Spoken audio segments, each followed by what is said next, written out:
Hello hello hello, good evening everyone. नमस्कार नमस्कार नमस्कार, good afternoon good afternoon good afternoon everyone. क्या मेरी आवाज आ रही है और क्या मैं आप सभी लोगों को सुनाई दिखाई दे रहा हूँ? जल्दी से बताइएगा प्लीज। एक बार सभी लोग GFN लिखकर भेजेंगे।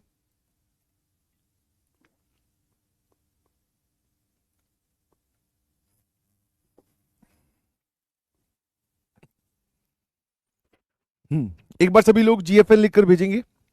जल्दी से बताइए please. Good afternoon good afternoon good afternoon everyone. नमस्कार नमस्कार नमस्कार। तो जी, आज आपकी पहली क्लास है ऐप पर। ठीक है, पहली क्लास हमारी ऑलरेडी हो चुकी है, दैट इज कल थी यूट्यूब पर। लक्ष्य जेई 2.0 बैच की शुरुआत हो चुकी है और आज हम ऐप के अंदर मिल रहे हैं। Good afternoon good afternoon good afternoon everyone. सभी लोग GFN लिखकर भेजें। शाबाश शाबाश शाबाश।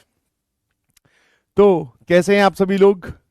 आई होप बढ़िया होंगे और अपने टारगेट को अचीव करने के लिए बोलते ना आतुर होंगे। मतलब सर इंटेंशनली पॉजिटिव कि हाँ सर, हमें तो इस बार जेई फोड़ना ही फोड़ना है। तो बिल्कुल तैयार रहें और स्वागत है आप सभी का। ठीक है, आज हम बात करने जा रहे हैं जी डिटर्मिनेंट्स के लेक्चर नंबर 2 की। किसकी बात करेंगे बेटा? डिटर्मिनेंट्स के लेक्चर नंबर 2 की। सर लेक्चर नंबर 1 वो ऑलरेडी हो चुका है ना? नमस्कार नमस्कार, गुड आफ्टरनून भाई, गुड आफ्टरनून, है ना?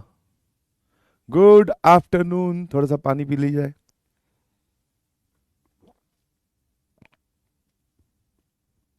शाबाश। हाँ, टेम्पलेट जो है वो अगली क्लास से लग जाएंगे। टेम्पलेट जो है वो अगली क्लास से लग जाने चाहिए। ठीक है, आज आज इसी से काम चला देंगे। चलिए जी, without wasting any time, sir आज के इस लेक्चर में हम लोग बात करेंगे प्रॉपर्टीज ऑफ डिटर्मिनेंट की। ठीक है, आप देखोगे कि पूरे चैप्टर में जो मेजर पोर्शन है डिटर्मिनेंट नाम के चैप्टर में, that is properties of determinant. तो प्रॉपर्टीज देखेंगे और साथ में सर मैथमेटिक्स है तो क्वेश्चन प्रैक्टिस के बिना तो बात कैसे बनेगी। मैंने कहा बिल्कुल सही यार, क्वेश्चन प्रैक्टिस भी जरूरी है। नमस्कार, बहुत बढ़िया। ठीक है, आ जाइए सभी लोग जुड़ गए हैं। ये कौन है भाई, गुड मॉर्निंग लिख रहा है? अभी अभी सो के उठा है क्या? है लिटिल गोलू, क्या ही बोलू। ठीक है, गुड आफ्टरनून हो चुकी है भाई। आजकल तो गुड मॉर्निंग होती ही नहीं है, गर्मी इतनी पड़ रही है कि सुबह उठते ही गुड आफ्टरनून वाला माहौल है। तो इस गर्मी में अपनी थोड़ी केयरिंग कीजिए प्लीज। पानी पीते रहें, चाहे आपको प्यास लगे ना लगे। अगर आपके पास में ORS या इलेक्ट्रोल है तो पानी में डाल के वो पीते रहें ताकि आप हाइड्रेटेड रहें, क्योंकि गर्मी बहुत पड़ रही है। कहीं गर्मी की वजह से आपकी तबीयत ना खराब हो जाए, तो इस चीज का ध्यान रखेंगे। नमस्कार नमस्कार नमस्कार, लेट्स स्टार्ट। बहुत बढ़िया। चलिए जी, तो लास्ट क्लास की अगर मैं बात करूं तो हमने लास्ट क्लास में क्या देखा? सर हमने लास्ट क्लास में देखा था कि डिटर्मिनेंट किसको बोलते हैं। Basically determinant is a short form. ठीक है, ऐसे रिप्रेजेंट करते हैं किसी भी एक्सप्रेशन या किसी भी नंबर को शॉर्ट में रिप्रेजेंट करने का तरीका है डिटर्मिनेंट। ठीक है ना? शॉर्ट में रिप्रेजेंट करने का तरीका है डिटर्मिनेंट। अब डिटर्मिनेंट में number of rows, number of rows, number of R's, ये नहीं लिखना है आपको क्योंकि ये रिवीजन चल रही है लास्ट क्लास की। Number of R's is equal to number of C's. क्या लिखा है? मतलब कि रोज और कॉलम्स हमेशा डिटर्मिनेंट में बराबर होते हैं और इसका जो ऑर्डर ऑफ डिटर्मिनेंट होता है, पूरा ऑर्डर अगर आप लिखना चाहो तो वो होता है n cross n, but short में इसको आप ऑर्डर n भी बोलोगे तो भी चलेगा। ये n हमें क्या बताता है सर? ये n हमें बताता है कि उसमें रोज और कॉलम्स कितने हैं। नंबर ऑफ रोज बराबर नंबर ऑफ कॉलम्स बराबर n। तो डिटर्मिनेंट ऑफ ऑर्डर 2 की अगर मैं बात करूं, ध्यान से देखना बेटा, डिटर्मिनेंट ऑफ ऑर्डर 2 अगर मुझे बनाना हो तो सर ये वो डिटर्मिनेंट आएगा जिसमें ये हो जाएगी पहली रो, दूसरी रो, ये पहला कॉलम, ये दूसरा कॉलम। A11 मतलब first row first column, A12 first row second column, second row first column, A22। अब इसकी वैल्यू कैसे बताई थी निकालनी? सर वैल्यू आपने बताई थी कि डायगोनल एलिमेंट्स को मल्टीप्लाई कर दो, that is A11 A22 minus A21 A12। Yes और नो? क्या ये बात क्लियर है? हाँ या ना लिखकर भेजिएगा, यस और नो। इन दोनों को मल्टीप्लाई किया, माइनस के बाद में ये वाली चीज रख दी, और यहां पर जिस भी एलिमेंट की आप वैल्यू पुट करेंगे, ध्यान से समझने वाली बात और सीखने वाली बात ये है दोस्तों कि जिस भी एलिमेंट की आप वैल्यू पुट करेंगे वो विद साइन पुट करेंगे। कैसे पुट करेंगे? With sign. हो सकता है ये नेगेटिव हो, ये नेगेटिव हो, ये नेगेटिव हो, या कोई भी नेगेटिव हो, तो माइनस साइन उसमें जरूर डालिएगा। ठीक है, तो ये वाली कहानी हमारी एकदम क्लियर होगी। फिर सिमिलरली डिटर्मिनेंट ऑफ ऑर्डर 3 भी होता है ना। और फिर आपने बताया सर माइनर्स और कोफैक्टर्स। माइनर्स क्या होते हैं? किसी भी एलिमेंट का अगर हमें माइनर निकालना हो तो माइनर कैसे निकालते हैं? सर जिस भी एलिमेंट का आप माइनर निकालना चाहते हो, अगर आप 2 क्रॉस 2 की बात कर रहे हो, जैसे 2 -1 3 और 4 लिखा हुआ है, अगर आपको 2 का माइनर चाहिए तो उसकी पूरी रो और उसका पूरा कॉलम डिलीट करो, जो बचा वो इसका माइनर है। ठीक है, 3 क्रॉस 3 में क्या होता है भाई? 1 2 3 4 5 6 7 8 9 एलिमेंट्स होते हैं। किसी भी एलिमेंट का आपको माइनर निकालना है, फॉर एग्जांपल इस एलिमेंट का या इस पोजीशन का माइनर, तो इसकी पूरी रो और इसका पूरा कॉलम डिलीट कर दो। फिर यहां और यहां 4 एलिमेंट जो बचे, इनसे आप एक डिटर्मिनेंट बना दो 2 क्रॉस 2 का। इसकी आप वैल्यू सॉल्व कर लो, ये जो वैल्यू आएगी ये इस पोजीशन वाले एलिमेंट का माइनर कहलाएगी। क्या ये बात क्लियर है? तो पहले हमने डिफाइन किया माइनर, उसके बाद में अब बात करते हैं व्हाट इज, है ना, व्हाट इज कोफैक्टर। तो कोफैक्टर और माइनर में सर एक सिंपल सा रिलेशन होता है, वो ये रहा, लिखना नहीं है। ठीक है, तो किसी भी एलिमेंट ए आई जे का कोफैक्टर हम डिनोट करते हैं सी आई जे से। अब सर आई क्या है? उसके रो का नंबर, जे क्या है? उसके कॉलम का नंबर, -1 की पावर आई प्लस जे इंटू एम आई जे, है ना। एम आई जे क्या है सर? उसका माइनर मल्टीप्लाइड बाय -1 की पावर आई प्लस जे। कोई दिक्कत इसमें किसी को? कोई दिक्कत किसी को? आई होप इसमें कोई दिक्कत नहीं होगी। तो कोफैक्टर क्लियर हो गया, माइनर क्लियर हो गया। अब फिर मैंने आपको एक चीज और भी बताई थी कि what is value of determinant. किसी भी डिटर्मिनेंट की वैल्यू क्या होती है? What is the value of determinant? Value of determinant, value of determinant जल्दी से बता दो चैट सेक्शन में, ताकि मुझे पता चले कि भैया जो तुम्हें बताया जा रहा है वो तुम्हारे खोपड़ी के साथ साथ तुम्हारे दिल में भी जा रहा है। लव यू बेटा, लव यू, बहुत सारा लव यू यार, आ जाइए। ठीक है, what is value of determinant? Determinant की वैल्यू क्या होती है sir? Value of determinant is nothing but, कोई भी आप एक रो उठाओ, आप चाहो तो कोई भी एक कॉलम भी उठा सकते हो, उस रो के एलिमेंट्स को, उस रो के या कॉलम के एलिमेंट्स को, मतलब रो का कोई भी आपने एक रो उठाया, उस रो और कॉलम के एलिमेंट्स को उनके करस्पॉन्डिंग कोफैक्टर्स, उनके करस्पॉन्डिंग कोफैक्टर से मल्टीप्लाई कर दो। ठीक है, मल्टीप्लाई करने के बाद में अब क्या कर दो? ऐड कर दो। तो यहां से आपको वैल्यू ऑफ द डिटर्मिनेंट मिल जाएगी, है ना। बिल्कुल सही। कोई भी एक रो उठाइए, कोई भी एक कॉलम उठाइए, चाहे 2 क्रॉस 2 हो, चाहे 3 क्रॉस 3 हो, आप किसी भी रो और किसी भी कॉलम के कोफैक्टर्स निकालकर उन्हीं के एलिमेंट से मल्टीप्लाई करके जोड़ोगे तो वैल्यू ऑफ डिटर्मिनेंट आ जाएगी। ठीक है भाई, I hope this is clear to everyone. Now फटाफट मुझे इन सब का वैल्यू बता दीजिए, है ना। अब आपको यह बात तो समझ में आ गई कि 2 क्रॉस 2 तो चलो सर आसान है, 2 क्रॉस 2 तो क्या है? आसान है। जैसे इसकी वैल्यू पूछूं तो सर आप बोलोगे दैट इज 8 माइनस ऑफ, इन दोनों का मल्टीप्लीकेशन -3, वैल्यू आ गई 11। तो 2 क्रॉस 2 में इतना लोड लेने की जरूरत नहीं है। But when I talk about 3 cross 3 तो वहां पर बात समझ में आती है। तो 3 क्रॉस 3 में क्या होगा सर? आप किसी भी रो, 3 रो है, 1 2 3 और 3 कॉलम है, तो इनमें से किसी के भी अलोंग आप एक्सपेंड कर सकते हो, कोई दिक्कत वाली बात नहीं है। 3 कॉलम 3 रो, क्योंकि आपने बोला कि value of the determinant is, किसी भी रो के उठाइए तो आप डिसाइड करोगे। टोटल 3 रो 3 कॉलम है, मतलब आपके पास में 6 ऑप्शन है इसकी वैल्यू निकालने के लिए, है ना, है ना। ये क्या है? 6 ऑप्शन है इसकी वैल्यू निकालने के लिए, तो किसी भी रो में जा सकते हैं। अब जैसे मान लो मैं आपसे पूछूं कि मुझे इस डिटर्मिनेंट की वैल्यू चाहिए, अब जरा ध्यान से देखना कि जो टेक्निक शॉर्ट में इस्तेमाल की जाती है वैल्यू निकालने के लिए, सबसे पहले नोट करने वाली बात है दैट इज ब्लैक बादल, है ना। ये सब वो बातें होंगी ब्लैक बादल के अंदर, मैं वो बातें लिखूंगा जो कि बहुत इंपॉर्टेंट रहेंगी आपके लिए, ठीक है। Expand along that row or column, that row or column which contains maximum zeros, which contains maximum zero, ठीक है। जिस कॉलम के अलोंग मैक्सिमम जीरोस बैठे हो या जिस रो के अलोंग मैक्सिमम जीरो बैठे हो उसके अलोंग आपको ओपन करना चाहिए। अब जैसे सर इसमें तो सारे के सारे रो वन में सारे एलिमेंट्स हैं, ठीक है, आपने इसकी वैल्यू निकाल ली होगी। मैं इसको ओपन करूंगा रो टू के अलोंग। रो टू के अलोंग क्यों ओपन करूंगा, मुझे इसमें एक जीरो दिखाई दे रहा है। अब जीरो दिखाई देने से क्या होता है सर, हमारा थोड़ा सा कैलकुलेशन आसान हो जाती है ना। अब जरा देखना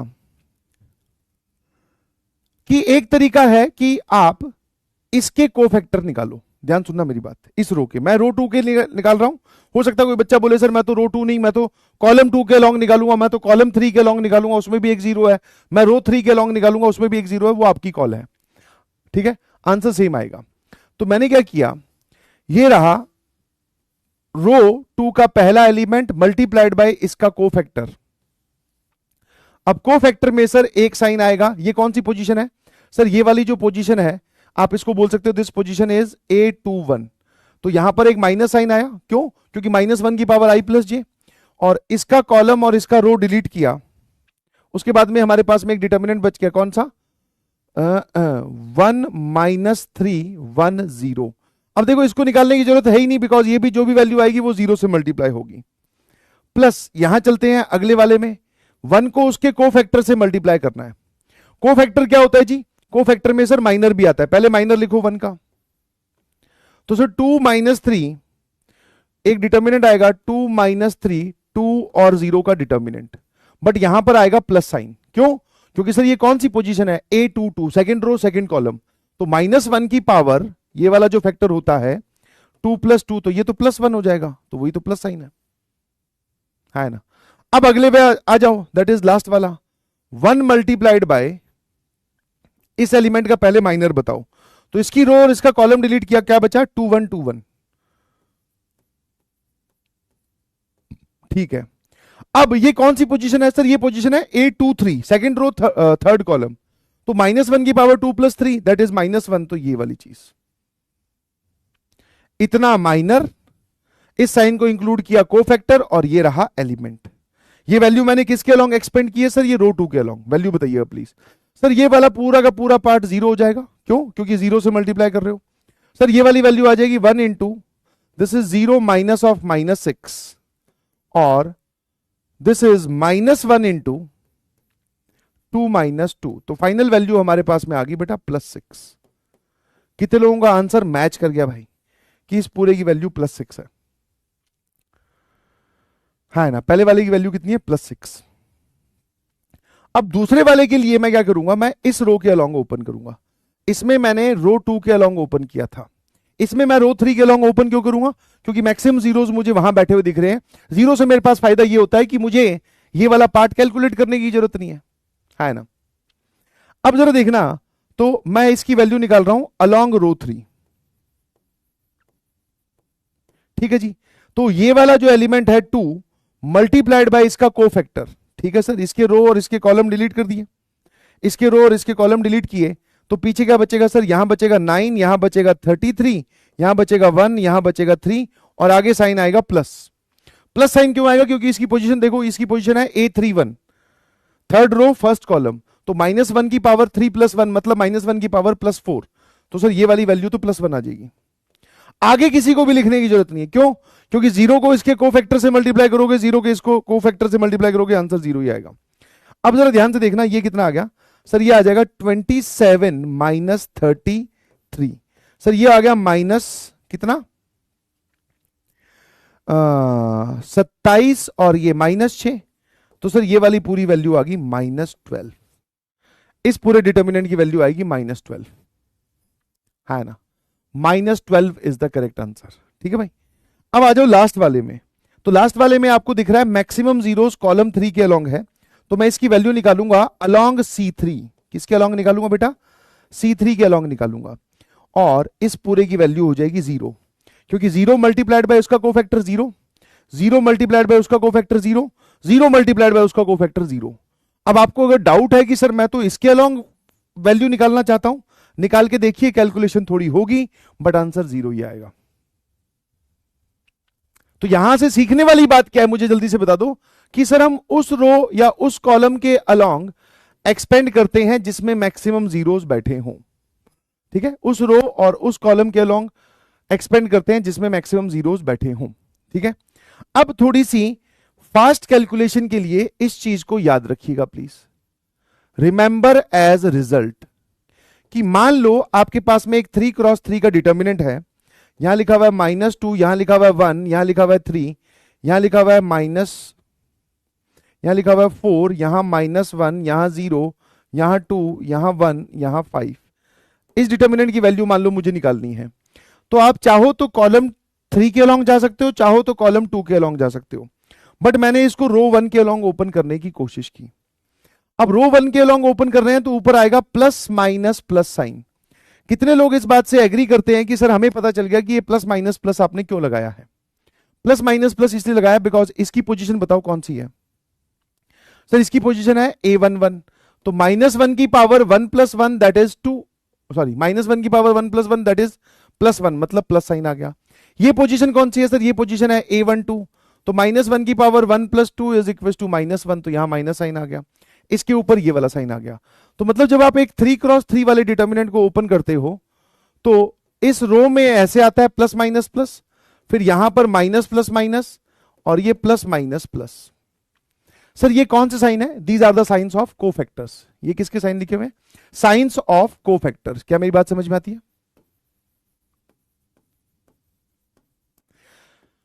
साइंस ऑफ कोफैक्टर मतलब कि कोफैक्टर के आगे जो साइन लगाना है आपको, प्लस माइनस प्लस, वो वाली चीज, समझे? अब मैंने इसके अलॉन्ग ओपन किया, तो प्लस को मल्टीप्लाई करो -2 से, और अब इसका कोफैक्टर, अब माइनर लिख दो क्योंकि साइन आ गया तो कोफैक्टर वाली बात आ गई। अब सिर्फ माइनर लिखो, ये और ये डिलीट किया, क्या बचा? सर ये बचा -1, 0, 1 और 2 का डिटर्मिनेंट, ये आएगा -2 -0। फिर उसके बाद में इसको -1 को इससे मल्टीप्लाई करो, that is minus multiplied by 1। अब इस 1 का हमें माइनर लिखना है, तो 4052 का डिटर्मिनेंट सर ये आ जाएगा 8 -0। फिर प्लस को 3 से मल्टीप्लाई करो, और इस 3 का हमें अब माइनर बताना है, 4 - 1 और 5 1। ठीक है, तो ये आ गया 4, और ये आ जाएगा -5, तो ये आ गया 9। देख लो भाई कितनी वैल्यू आ रही है, ध्यान से बताओगे क्या? सर ये लिखा हुआ है -2 × -2 दैट इज +4, -8 + 27, हाँ है ना? तो सर ये 4 गए, तो सर ये वैल्यू आ गई हमारे पास में 23। 23 is the correct answer. Plus minus sign का गड़बड़ मत कीजिएगा प्लीज, मैं आपको फिर बता रहा हूं, क्योंकि ये छोटी सी चीज आपको परेशान कर सकती है। The actual answer is 23। कितने लोगों का मैच कर गया भाई? MDH लिखकर भेजें।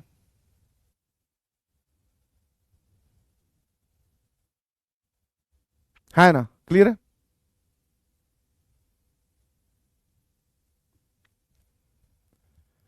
वैसे बता देता हूं बट जरूरत नहीं पड़ेगी।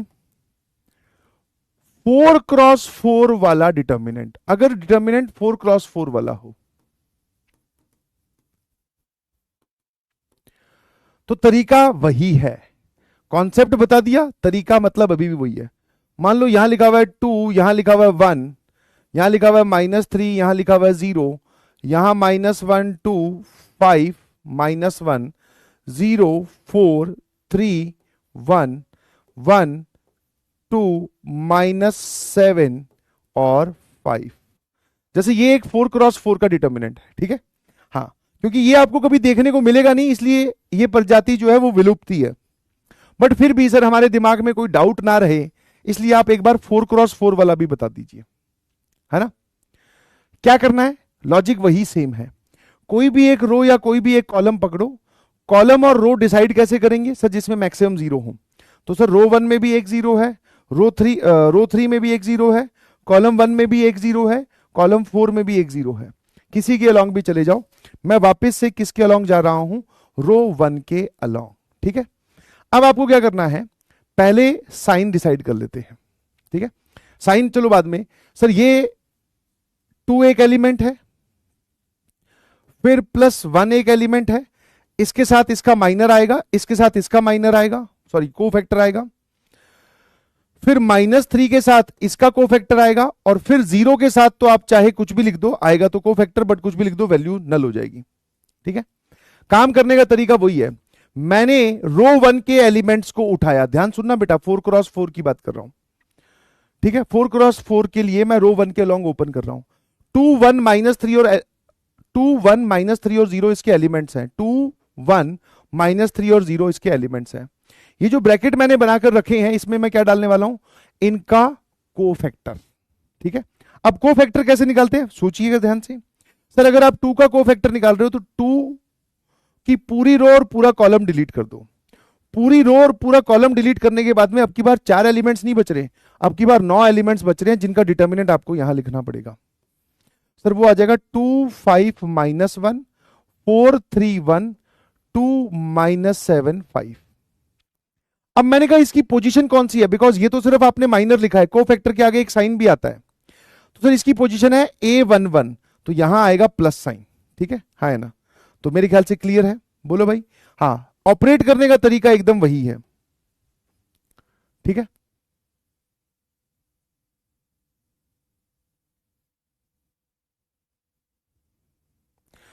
अब आते हैं, अब जरा ध्यान सुनना। अब 1 का मुझे माइनर बताओ, इस 1 का माइनर क्या है, इसका पूरा कॉलम, इसकी पूरी रो डिलीट की, तो हमारे पास में क्या बच रहा है सर, एक बच रहा है -1 0 1 5 3 -7 -1 1 5 ये, और इसकी पोजीशन कौन सी है, इसकी पोजीशन है A12, तो -1 की पावर में 1 + 2 जाएगा, तो ये आएगा माइनस साइन, तो यहां लगा दीजिए माइनस साइन। आएगा नहीं, कभी आएगा नहीं, बट फिर भी तुम्हारे मन में डाउट हो कि सर होगा क्या, 4 क्रॉस 4 का कभी नहीं आएगा भाई। ठीक है, आज तक तो कभी पूछा नहीं है, तो इसलिए मैंने बता दे रहा हूं कि क्या करते हैं, इसलिए और एग्जांपल्स नहीं कराऊंगा, इसको ध्यान समझ लो। फिर गए हम -3 पर, तो -3 की पूरी रो पूरा कॉलम डिलीट किया, तो पीछे फिर से 9 एलिमेंट्स दिखाई दे रहे हैं, उन 9 एलिमेंट्स का एक डिटर्मिनेंट बना दो, दैट इज -1 0 एंड 1, फिर 2 4 2 2 4 2, फिर क्या बच रहा है -1 1 5, और इसके आगे साइन कैसा आएगा सर, इसके आगे साइन आएगा प्लस, बिकॉज इसकी पोजीशन है A13, first row third column.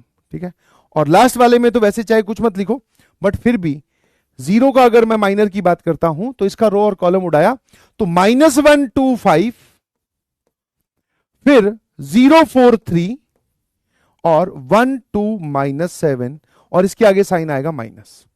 अब ये अगर वैल्यू आप निकालना चाहते हो, तो आप अब हर इस एक डिटर्मिनेंट की वैल्यू सॉल्व करो, इसकी वैल्यू निकालो, इसकी वैल्यू निकालो, उसको -3 से मल्टीप्लाई करो, इसको +1 से मल्टीप्लाई करो, और इसकी वैल्यू को +2 से मल्टीप्लाई करो, जोड़ दो। कितने लोगों को बात समझ में आ गई? जो लिख रहे हैं कि डाउट है डाउट है डाउट है, क्या डाउट है पहले वो तो बताओ, क्या डाउट है? आ जाओ भाई, तुम्हारे डाउट भी देख लेते हैं। लॉजिकल डाउट पूछना। सर -1 होगा, कहां होगा -1? यहां -1 होगा, तो मैंने देख प्लस लगाया तो अंदर माइनस लगा दिया ना, वो एक ही बात है, वो माइनस साइन को तू यहां लगा दे, वो एक ही बात है भाई।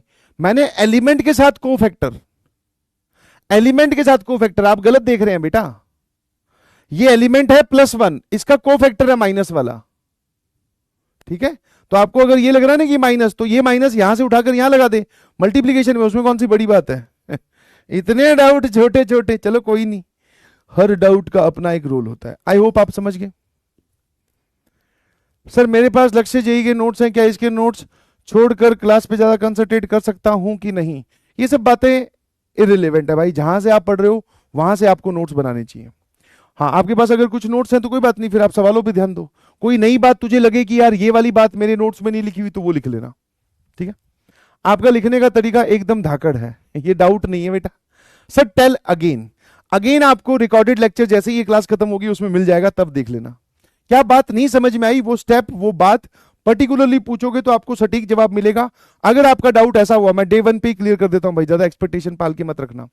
डे 1 पर ही मैं बोल देता हूं कि अगर आपका डाउट ये है कि सर प्लीज रिपीट अगेन, तो वो नहीं होगा। हाँ, आप ये पूछो जैसे भैया ने पूछा था कि सर यहां -1 आना चाहिए, तो समझा दिया। सर यहां पर आपने गड़बड़ की है, ये बता दो कहां से आया, वो बता दूंगा। सर ये पूरा दोबारा एक्सप्लेन करो, तो उसके लिए भी इलाज बताता हूं। जब ये लेक्चर खत्म हो जाएगा उसके बाद में रिकॉर्डेड फॉर्म में डलेगा, कर्सर को वहां लेके आना, छोड़ देना, मैं तुझे वापस एक्सप्लेन करता हुआ दिखूंगा, ठीक है। सर पेपर में बार बार डिटरमाइन का साइन लगाकर लिखना इंपॉर्टेंट है क्या? डिटरमाइन नहीं, तेरा डाउट नहीं समझ में आया भाई। डिटरमाइन कौन सा है और कहां पे साइन लगा रहा है, समझ नहीं आया। दोबारा, अच्छा नाम लिख रखा है मैथ क्रश और ये छोटी सी बात नहीं समझ में आई, कैसी बात कर रहा है लिटिल गोलू? एक बार दोबारा एक्सप्लेन कर दीजिए। आप कॉमेडी नहीं करोगे क्या? हाँ बेटा इस बार कॉमेडी नहीं करूंगा, क्योंकि कॉमेडी तो खुद डाउट पूछ रही है मेरे से बेटा देव श्रीवास्तव करवा दी कॉमेडी। ये जो -1 एक बोल रहा है कुछ समझ नहीं आ रहा, तो बेटा फिर तो मुश्किल है चीजें।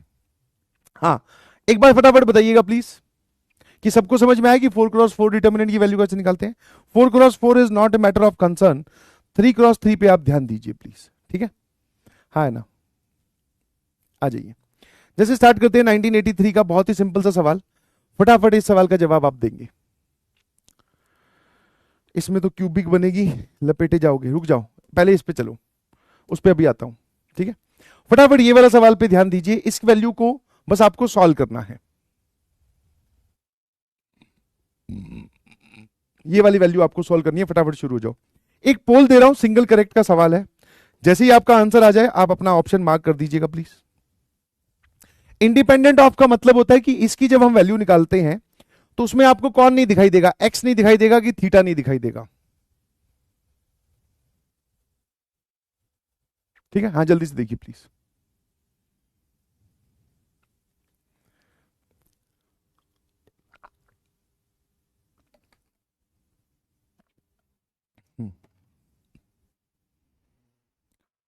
तो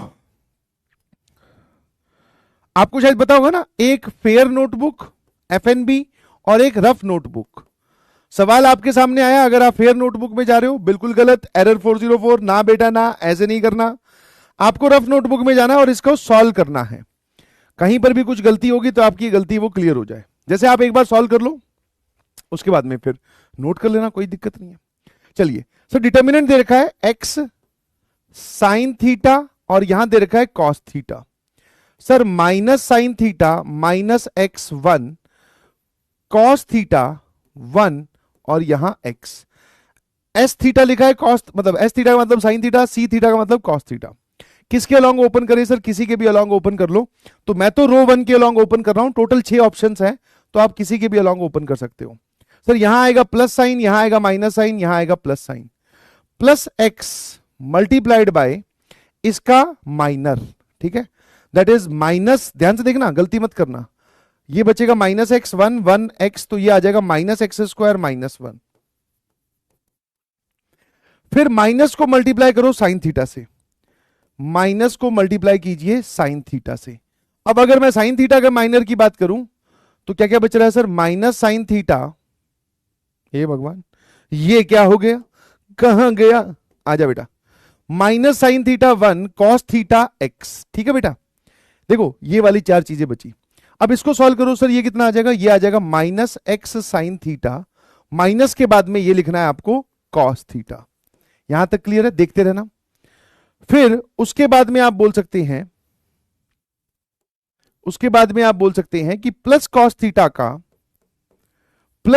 थीटा का माइनर, प्लस को कॉस थीटा से मल्टीप्लाई किया, इसको डिलीट किया, तो ये 4 लोग बचेंगे, इसकी वैल्यू निकाल लेते हैं। Minus sine theta -x cos theta और 1, इन दोनों को मल्टीप्लाई करेगा माइनस साइन थीटा आएगा, इन दोनों को मल्टीप्लाई करेगा माइनस साइन के बाद में -x कॉस थीटा आएगा। ध्यान से देखिए क्या लिखा हुआ है सर, ये लिखा हुआ है minus sine theta plus x cos theta. मैं आपको फिर से एक बार सचेत कर देता हूं, ध्यान मैं आपका इस बात की ओर ले जाना चाहता हूं, है ना, ध्यान मैं इस बात की ओर ले जाना चाहता हूं कि बेटा डिटर्मिनेंट के ओपनिंग में, मतलब इसकी वैल्यू निकालते वक्त प्लस माइनस साइन की गलती होती है, तो बी एक्स्ट्रा कॉन्शियस, थोड़े से ज्यादा सावधान रहना, क्योंकि यहां पे बहुत सारे प्लस माइनस है तो गलती नहीं होनी चाहिए। तो मैंने अब इसको x को अंदर भेजा, सामने देखना सर, ये आ जाएगा -x3, ये इससे मल्टीप्लाई होगा तो -x, इसको अंदर भेजा सर, ये आ जाएगा प्लस, क्योंकि माइनस माइनस प्लस हो जाएगा, एक्स साइन स्क्वायर थीटा। ये इससे मल्टीप्लाई होगा तो प्लस, क्योंकि माइनस माइनस दोनों है, तो साइन थीटा कॉस थीटा। इसको अंदर भेजेंगे plus cos theta, minus sine theta से मल्टीप्लाई होगा तो minus sine theta cos theta. और जब ये प्लस वाली चीज प्लस से मल्टीप्लाई होगी तो ये आ जाएगा एक्स कॉस स्क्वायर थीटा। सकते हैं देख पा कि ये और ये कैंसिल हो गया। इन दोनों टर्म्स में से अगर मैं x कॉमन ले लूं तो पीछे बचेगा sine square theta plus cos square theta, है ना।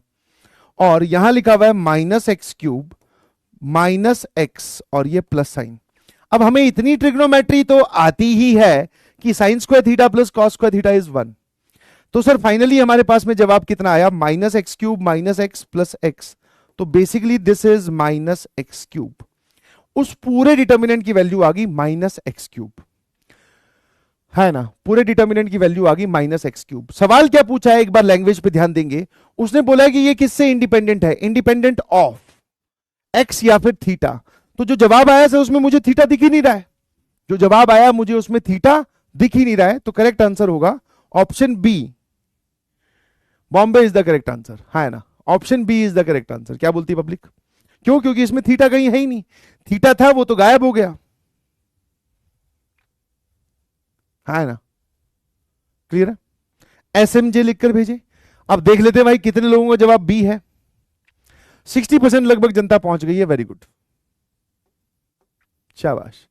60% जनता सही जवाब दे रही है। श्री कृष्णा है हमारे पास में, पीयूष शिंदे हैं, जेई टार्ड्स पटवा हैं, आदेश किराड़ हैं, प्रतीक भट्टाचार्य हैं, लक्ष्य शुक्ला हैं, अशोक हैं, शौर्य हैं, शिवांगी गोयल हैं, मानव कुमार चौहान हैं। बहुत बढ़िया।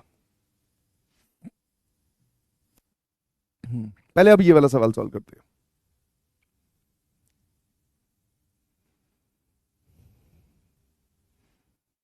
क्लियर है? आसान सवाल था। हाँ मैथ्स इजी है, घबराओ मत, मैं खड़ा हूं ना भाई। इस तरीके से ही समझाया जाता है कि आसान है। धीरे धीरे धीरे धीरे अभी हम मुश्किल सवालों की ओर भी चलेंगे, लेवल बढ़ाएंगे। अगला सवाल 1983 में एक सवाल पूछा गया, बहुत पुराना सवाल है आईआईटी का। बोल रहा है कि गिवन दैट x बराबर -9 is the root of this equation. वो इस इक्वेशन की बात कर रहा है। अब मैंने आपको बोला था कि डिटर्मिनेंट एक तरीका है किसी चीज को शॉर्ट में रिप्रेजेंट करने का। तो सर वो इक्वेशन कौन सी है, वो तो इसको खोलने के बाद में पता चलेगा। खोलने का मतलब क्या है, चीट फाड़ नहीं करनी है, मतलब इसको एक्सपेंड कर दो, इसकी वैल्यू निकालो।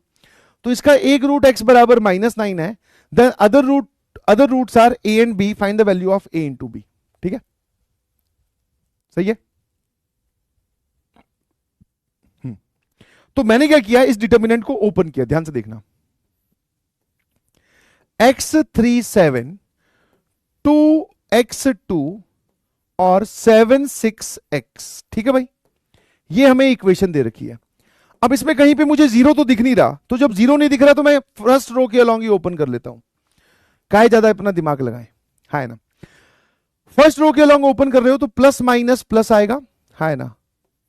Sir plus x will be multiplied by, इसका पूरा रो इसका पूरा कॉलम डिलीट किया। अब ये डिलीट करने वाला काम धीरे धीरे मन में करना स्टार्ट कर दीजिए, ठीक है। आपको अगर इसमें प्रैक्टिस की कमी महसूस हो रही है कि डिटर्मिनेंट ओपन कैसे करते हैं, तो 2 या 3 डिटर्मिनेंट लिख दो अपनी मर्जी से, ठीक है ना। देखो इसकी प्रैक्टिस करने का तरीका बताता हूं। जैसे किसी ने लिख लिया 2 1 0 5 1 -2 3 1 7 या 3 8 7, इसकी वैल्यू क्या आएगी, इसको ओपन करके देखो। इसका आंसर भी खुद चेक कर सकते हो। एक बार रो 1 के अलॉन्ग ओपन कर लो, एक बार कॉलम 2 के अलॉन्ग ओपन कर लो, आंसर सेम आ रहा है, दैट मीन वैल्यू सही है आपकी। ऐसे प्रैक्टिस के लिए आप खुद कोई भी डिटर्मिनेंट लिख लो, -1 3 2 0 5 4 -1 2 8। अब एक बार इसकी वैल्यू रो 2 के अलॉन्ग निकाल लो, एक बार कॉलम 3 के अलॉन्ग निकाल लो, होगी प्रैक्टिस। तो ये ओपन करने वाले पार्ट पे आज आपको कम से कम खुद सेल्फ 5 डिटर्मिनेंट्स लिखने हैं, ठीक है। 5 डिटर्मिनेंट्स लिखने हैं और उनको ओपन करना है, ठीक है। समझ गए मेरी बात? ये आप काम खुद भी कर सकते हो, ये सवाल आपको कहीं देखने की जरूरत नहीं है, ठीक है। कर लोगे, ठीक है ना। कि खुद 5 डिटर्मिनेंट लिखना, उनको ओपन करके देखना। अब आपको डाउट आएगा सर इस डिटर्मिनेंट की वैल्यू क्या है, क्योंकि डिटर्मिनेंट तो मैंने ही लिखा है। तो मैंने कहा इसको दूसरे रो के अलॉन्ग ओपन करके देख ले, वैल्यू सेम रहती है ना। चलिए जी, तो प्लस एक्स मल्टीप्लाइड बाय इन दोनों का multiplication, this is x square minus 6 into 2 12, फिर माइनस को 3 से मल्टीप्लाई किया, -3 इंटू इसका रो और इसका कॉलम डिलीट किया, ये आ जाएगा 2x और -14 और +7, सर ये आ जाएगा 12 -7x बराबर 0। देखना भाई ये इक्वेशन आ रही है क्या, है ना, यही इक्वेशन आ रही है। चलिए अब समझने वाली बात ये है कि जब आप इसको अंदर भेजोगे सर ये आ जाएगा x³ -12x -6x और 14 इंटू 3 इज 42, है ना, और 12 7 84, दैट इज 84 -49x बराबर 0।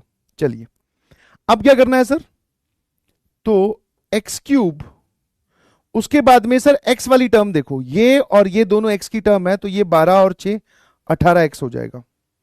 अच्छा ये भी है भाई 18 -49 है, तो ये आ जाएगा 17 और 57x, ठीक है ना, x³ -57x, ठीक है। अब सर कांस्टेंट टर्म बची ये वाली, तो ये कितना हो जाएगा हमारे पास में 6 और 12 126। यहां तक एक बार एग्री करो कि सर इक्वेशन तो सेम बन गई। इस सवाल में आगे कैसे बढ़ना है उस पर आते हैं अभी, है ना।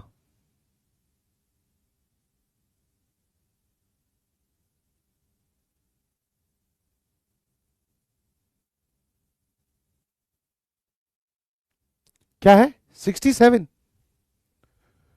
एक सेकेंड, 12 और 6 18 और 49, हाँ भाई 67 आएगा, 57 नहीं आएगा। ये मैंने जानबूझकर एक गलती की थी, सर ज्यादा बनो मत। मैंने कहा ठीक है, फिर मुझसे गलती हो गई थी। ये ठीक है। अब उसने क्या बोला कि इस क्यूबिक के, ध्यान सुनना, x³, क्योंकि अब डिटर्मिनेंट का रोल खत्म हो चुका है, डिटर्मिनेंट का रोल खत्म हो चुका है, x³ -67x + 126, है ना, ये वाली हमारी रूट आ गई। अब क्यूबिक है तो इसके 3 रूट होंगे, एक रूट है -9, एक रूट है a और एक रूट है b, है ना।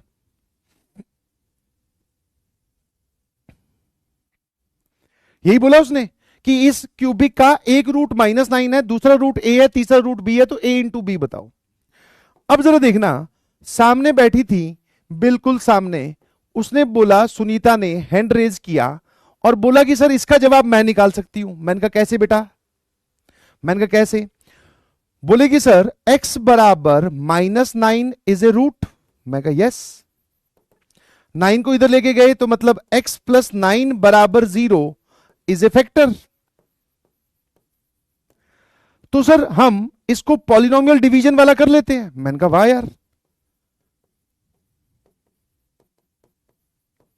और इसको x + 9 से डिवाइड कर देते हैं, ठीक है, x + 9 से डिवाइड कर देते हैं। ये सुनीता ने बात बोली जो कि आगे ही बैठी है। कुछ लड़के पीछे से खड़े होकर देख रहे, सर कहां बैठी हैं, दिख नहीं रही है। मैं कहा बैठ जा अपनी सीट पे, ठीक है, हाँ, माहौल ना खराब कर क्लास का। डिवाइड कैसे करते हैं, लॉन्ग डिवीजन मेथड, x² से मल्टीप्लाई करेंगे तो ये आ जाएगा x³ + 9x²। अब दोनों को घटाया, माइनस पे ये गया, ये -9x² आ जाएगा और ऊपर से -67x आ जाएगा, ये वाली टर्म इधर। अब इसको किससे मल्टीप्लाई करें सर, -9x से मल्टीप्लाई करेंगे तो -9x² -49x प्लस माइनस ये गया, ठीक है। तो ये कितना हो जाएगा भाई, एक जोड़ेंगे 50 और ये आ जाएगा सर आपके पास में कितना, -18x, ठीक है ना, और ऊपर से 126 आ गया। किससे मल्टीप्लाई करें बेटा, -18 से मल्टीप्लाई कर लें, और कुछ गड़बड़ की है क्या मैंने, एक बार देखना, हाँ, -9x² यहां, -67x ये रहा, फिर मैंने इसको -9x से मल्टीप्लाई किया। अरे 9 इंटू 9 81 होता है जी। पीछे दो बच्चे बैठे थे, बोले यार ये पढ़ा तो पाएगा क्या अपने को? बोले इसकी मैथ खुद की कमजोर लग रही है मुझे, है ना। तो 49 नहीं, -9 into -9x into -9 is -81x, ठीक है। तो 81 में से ये गया तो सर आपके पास में कितना आ जाएगा? 370 और 81 -67, आराम से करता हूं, सही करना चाहिए, 14, बिल्कुल सही। तो सर ये आ जाएगा 41x और ऊपर से प्लस 126, 14x, 41 नहीं 14x। अब इसको आप प्लस 14 से मल्टीप्लाई कर दीजिए।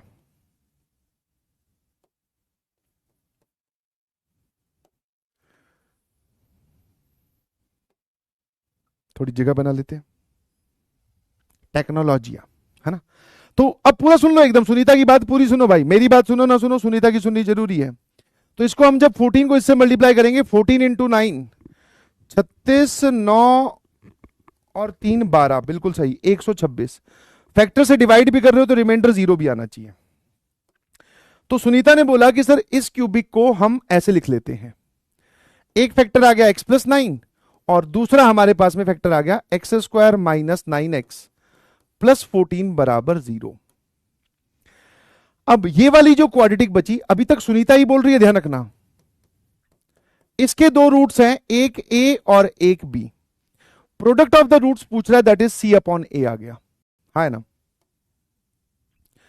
क्या आपको यह बात पता है कि product of the roots that is a into B होता है c/a। तो हमारे पास में +14 आंसर आ गया। ये सुनीता का एक्सप्लेनेशन था, है ना। और आप चाहो तो इसको सॉल्व भी कर सकते हो, 7 और 2। हाँ, सुनीता ने और डिटेल में जाने के लिए बोला कि सर इसके दो रूट्स आएंगे -7 एंड x -2। तो एक आपके पास में वैल्यू आ गई 2 और एक आ गई 7। किसी भी एक को a बोल दो, किसी भी एक को b बोल दो। a इंटू बी बोला है सर 14, है ना। अब आ जाओ, वहीं पर बैठी थी सुष्मिता।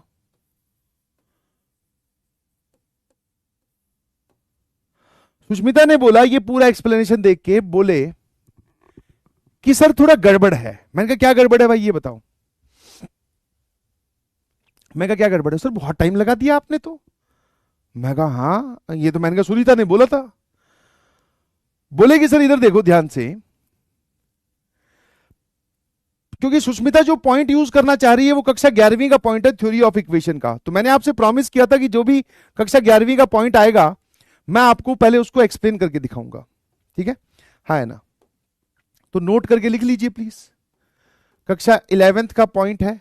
बहुत सारे लोगों को पता होगा कि जब आप एक क्वाड्रेटिक लिखते हो ax² + bx + c बराबर 0, क्वाड्रेटिक के दो रूट्स होते हैं अल्फा और बीटा। इसमें सम ऑफ द रूट्स होता है, प्लस माइनस प्लस लगाना है आपको साइन।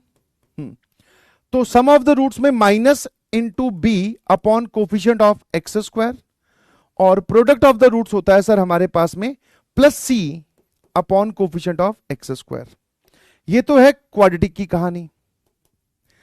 सिमिलरली क्यूबिक की कहानी भी होती है sir, ax³ + bx² + cx + d।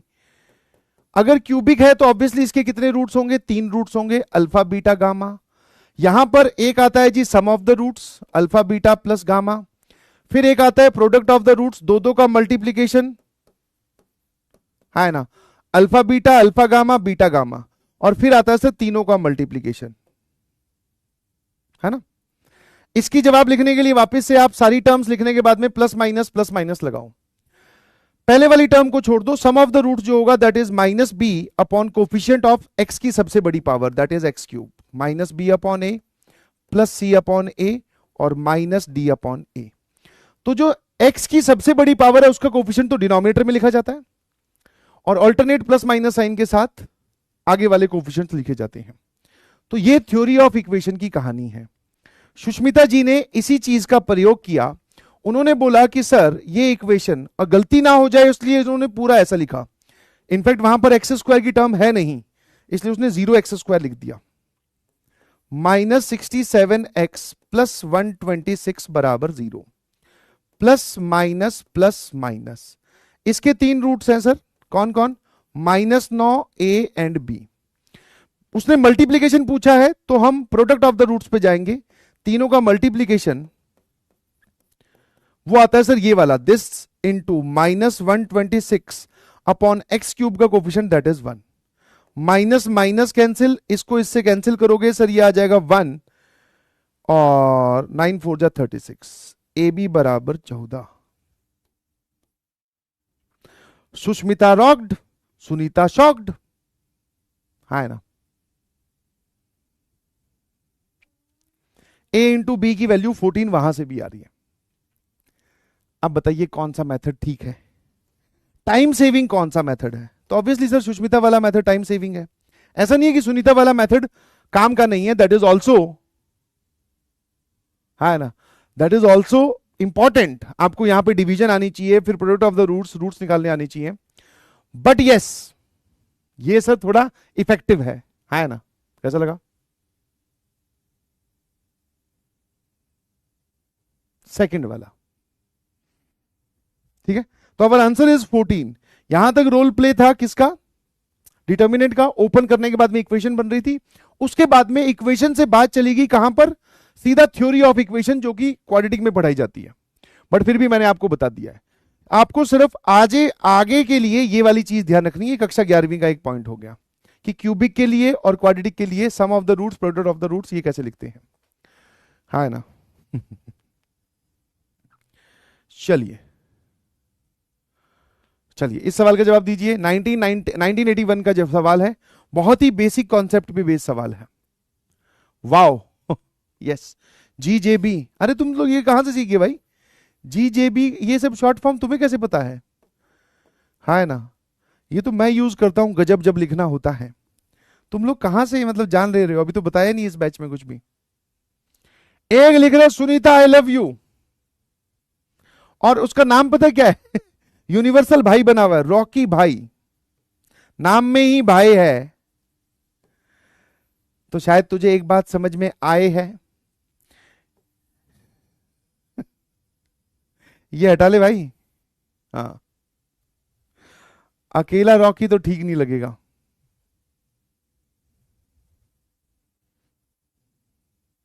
Alpha and beta 14 और 1 भी तो हो सकता है। गौरी वैष्णवी जी बोल रही हैं अल्फा बीटा 14 और 1 भी तो हो सकता है, मतलब नहीं समझा मैं। इसके रूट्स, एक रूट 14 और एक 1 होगा ना बेटा ना।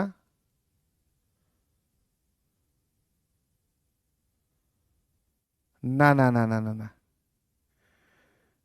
ऐसे कैसे 14 और 1 हो जाएगा? मिडिल टर्म स्प्लिटिंग पे ध्यान दो। 7 और 2 आएगा ना, उनका मल्टीप्लीकेशन 14 होता है। 14 और 1 का तो एडिशन भी 15 होता है, या 13 ला सकते हो। बिल्कुल गलत। A and B separate answer क्या होगा? मैंने बताया, तूने ध्यान नहीं दिया। 7 and 2। I don't write the question in notes copies, important question, it is okay. आपकी मर्जी है भगवान, मैं क्या कह सकता हूं। पहले वाले को भी अल्फा बीटा फॉर्म में कर सकते हैं क्या? I don't remember this thing. पहले वाले को मतलब, हाँ किया तो था मैंने। ये देख ध्यान से, मैंने डायरेक्टली लिख दिया प्रोडक्ट ऑफ द रूट्स, है ना। चलिए अब आते हैं अगले सवाल पर। इस सवाल को देखो अब वापस से, अब आती है लड़कों की बारी। भाई साहब एकदम मोटिवेटेड, सुमित भैया सामने बैठे हैं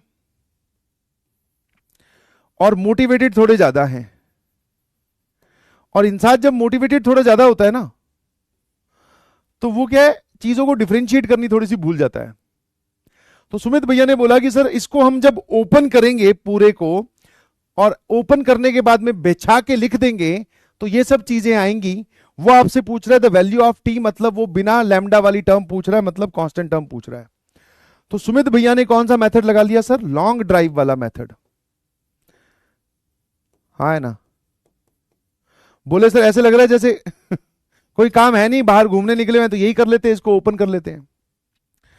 इसी के बगल में बैठे थे संतोष। संतोष की पिछली वाली सीट पे बैठी थी सुनीता और सुष्मिता। सुष्मिता एक बहुत इंप्रेसिव आंसर ऑलरेडी टीचर को दे चुकी है। अब संतोष को भी बच्चों की या लड़कों की लाज बचा के रखनी है। तो संतोष ने बोला कि सर हमसे डिमांड किया गया है कांस्टेंट टर्म, है ना, और उसने बोला कि this is identity in lambda. जिन बच्चों को आइडेंटिटी का मतलब नहीं पता मैं बोल देता हूं, true for all values, true for all values. आप सिंपल भाषा में इसको यह समझो कि एक ऐसी चीज आपने लिख दी है जो कि सारी वैल्यूज के लिए ट्रू है ना। तो संतोष ने क्या बोला कि सर लैम्डा की वैल्यू 0 पुट कर दो, पुट लैम्डा इक्वल्स टू 0। मैंने पूछा, मैंने कहा ऐसे कैसे भाई, इतनी जल्दी लैम्डा कैसे 0 पुट करवा रहा है? बोले सर लैम्डा 0 पुट करने से जो लेफ्ट हैंड साइड है वो क्या बचेगी जरा देखना। इसमें लैम्डा आ रहा है गया, इसमें लैम्डा आ रहा है गया गया गया, सिर्फ टी बचेगा। लेफ्ट हैंड साइड आपके पास में सिर्फ क्या बचने वाला है, टी। और उसने बोला कि सर राइट हैंड साइड जरा देखना क्या बचेगा। मैंने कहा लैम्डा को 0 पुट कर देते हैं, यहां 0, जरा ध्यान से देखिएगा प्लीज। 0 -1 3 1 0 -4 -3 4 0, यही तो है। आपने बोला आइडेंटिटी है, तो सर कोई भी हम लैम्डा की वैल्यू पुट कर सकते हैं। 0 ही क्यों पुट की? बिकॉज 0 पुट करने से ये सारी टर्म्स गायब हो रही हैं और हमसे जो पूछा जा रहा है वो सीधा सीधा आ जा रहा है। और लेफ्ट हैंड साइड और राइट हैंड साइड हमेशा क्या होती है, बराबर। अब यहां से इसकी वैल्यू निकाल लेते हैं भाई। तो ये आ जाएगा plus minus plus, minus of -1 that is +1, 0 minus के बाद में +12 आएगा और +3 इंटू दैट इज 4 -0। सर ये वैल्यू आ रही है 0 और ये वैल्यू आ गई टी की, that is our FNF। FNF बोले तो फुल एंड फाइनल, ठीक है। तो कौन से मेथड से आप जाने वाले हैं सर? सर इसको ओपन करके भी अगर हम देखेंगे तो टी की वैल्यू 0 ही आने वाली है, बट हमने थोड़ा क्रिएटिव थिंकिंग लगाई कि वो खुद बोल रहा है कि आइडेंटिटी है, तो सर लैम्डा की कोई वैल्यू पुट कर देते हैं ना, है ना। ईमानदारी से बताइए, समझ में? FNF का मतलब क्या है? फुल एंड फाइनल, यही हमारा जवाब है जी। चलिए अब आते हैं थोड़े एसिडिक सवाल पर। मजा आएगा इस सवाल को सॉल्व करेंगे तो, और दिमाग लगेगा भाई, पहले बोल रहा हूं। टाइमलेस पोल स्टार्ट करवा रहा हूं। बढ़िया सवाल है, कुछ लोगों को यह सवाल चैलेंजर भी लग सकता है। केस काउंटिंग का सवाल है और ऐसे सवाल आते हैं, ठीक है। डिटर्मिनेंट का अगर आप नेचर ऑफ द चैप्टर बात करोगे तो डिटर्मिनेंट में बेसिकली बेटा डायरेक्ट सवाल भी इस चैप्टर से आते हैं, ठीक है। ध्यान सुनना मेरी बात, डिटर्मिनेंट से डायरेक्ट सवाल भी आते हैं और डिटर्मिनेंट से इनडायरेक्ट सवाल PNC से घुमाकर प्रोबेबिलिटी के थ्रू और भी क्वेश्चंस आपसे पूछे जाते हैं, ठीक है। और जब देखा गया पिछले कुछ सालों के एक्सपीरियंस को इकट्ठा किया गया कि यार डिटर्मिनेंट का चलो खुद का एक सवाल आता है वो ठीक है, बट डिटर्मिनेंट को बाकी चैप्टर से यूज करके जो सवाल पूछे जाते हैं वो इसी प्रकार के होते हैं कि टोटल हमने इतने डिटर्मिनेंट बनाए, बताओ उनमें से कितने की वैल्यू पॉजिटिव है, कितने की नेगेटिव है, ठीक है ना। आराम से देखिए प्लीज इसको, क्या बोल रहा है मैं आपको सवाल समझाता हूं, फिर आप उस पर सॉल्व करना स्टार्ट करना। लिखने की कोई जल्दबाजी मत करिएगा प्लीज, समझने पे ध्यान देना है। ए determinant of second order made with the elements 0 and 1, the number of determinants with non negative values. पहले तो ये बताओ नॉन नेगेटिव किसको बोलते हैं? सर नॉन नेगेटिव बोलते हैं 0 या तो 0 या पॉजिटिव। बात से ही और वर्ड से ही समझ में आ रहा है कि ऐसी वैल्यूज जो नेगेटिव ना हो। तो हमारे पास टोटल 3 वैरायटी होती है, पॉजिटिव, 0 और नेगेटिव। अब वो बोल रहे हैं कि ऐसी वैल्यू जो नेगेटिव ना हो, तो बची कौन सी? पॉजिटिव और 0 बची। तो नॉन नेगेटिव किसके लिए यूज होता है? 0 और पॉजिटिव के लिए, ठीक है। अब आपको सवाल समझ में आया क्या कि आपके पास में एक 2x2 का डिटर्मिनेंट है, मतलब ये वाला। आप इसमें सिर्फ 0 और 1 यूज कर सकते हो। अब जब उसने ये बोला ए determinant of 2x2 made with the help of 0 and 1, तो सबसे पहले सबके दिमाग में ये डाउट आता है, सर कितने जीरो कितने वन ले। तो मैंने कहा देख, इस डिटर्मिनेंट को जब मैं देखूं तो मुझे इसमें या तो जीरो यूज होता हुआ दिखना चाहिए या वन, या दोनों का कॉम्बिनेशन, है ना। तो पहले तो आप बताओ कि ऐसे कितने डिटर्मिनेंट्स बना सकते हो। जैसे फॉर एग्जांपल ये डिटर्मिनेंट भी चलेगा। ये डिटर्मिनेंट जो है ये 2x2 का डिटर्मिनेंट है और ये सिर्फ जीरो की मदद से बना है। अब एक बच्चा बोले कि सर आपने इसमें वन तो यूज किया ही नहीं, तो उसने बोला ये determinant of second order made with the help of zero and one, one और जीरो की मदद से बनना चाहिए। चाहे सारे जीरो यूज कर लो, चाहे सारे वन यूज कर लो, चाहे कुछ जीरो कुछ वन यूज कर लो। इसका मतलब ये है, जैसे एक डिटर्मिनेंट ये भी होगा, फिर एक डिटर्मिनेंट आप ये भी बोल सकते हो, है ना, फिर एक डिटर्मिनेंट आप ये भी बोल सकते हो।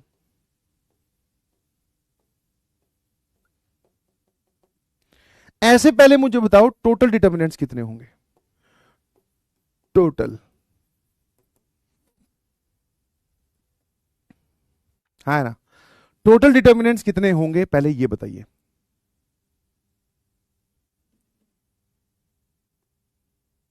अब कोई भी डिटर्मिनेंट आप देखोगे उसमें मैंने जीरो और वन के अलावा कुछ यूज नहीं किया। टोटल डिटर्मिनेंट्स कितने होंगे जल्दी से बता दे भाई। सर टोटल डिटर्मिनेंट होंगे आपके पास में 16। एक बोल रहा है इनफाइनाइट। इनफाइनाइट कैसे हो जाएगा बेटा, ठीक है। अब वो 16 कौन से है मैं लिख के दिखा देता हूं, चलो। चारों जीरो यूज होंगे ऐसा एक ही डिटर्मिनेंट होगा, चारों वन यूज होंगे ऐसा एक ही डिटर्मिनेंट होगा। अब एक काम करो, 3 जीरो 1 वन ले लो। अब वन की पोजीशन चेंज करना स्टार्ट करो, वन को यहां ले आओ,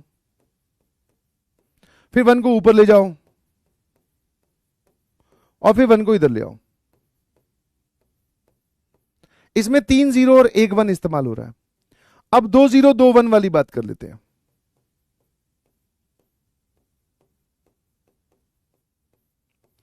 सारे पॉसिबल 2 जीरो 2 वन के हिसाब से।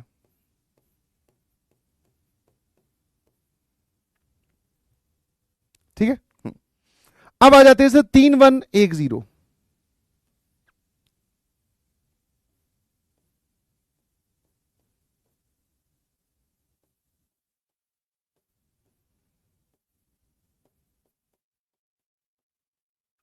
जीरो की पोजीशन घुमाते रहो। अब जिन लोगों ने थोड़ी पीएनसी पढ़ी है उनको तो कोई दिक्कत आएगी नहीं, 16 उनको साफ साफ दिखाई दे रहे होंगे, बट जिन लोगों ने नहीं पढ़ी तो उनको भी दिमाग में एक क्लियर इमेज में बना के दे रहा हूं। ठीक है भाई, 4 12 और 2 14 आ गए ये तो। और कौन से बचे भाई, इसमें 3 0 1 1 2 0 2 1 और इसमें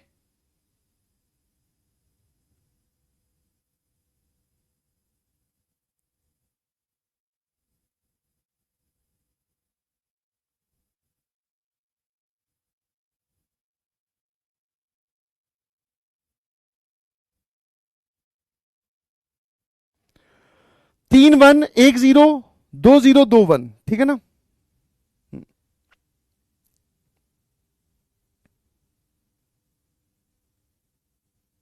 इसमें और भी आएंगे। हाँ, ये देखो 2 जीरो इस तरफ है तो दोनों जीरो इस तरफ आ जाए। ये वाला नहीं बनाया ना मैंने। टोटल इसमें 6 आएंगे, 4 फैक्टोरियल अपॉन 2 फैक्टोरियल 2 फैक्टोरियल 6 आएंगे, है ना। और दोनों वन ऊपर नहीं बनाए, दोनों वन वन ऊपर नहीं बनाए,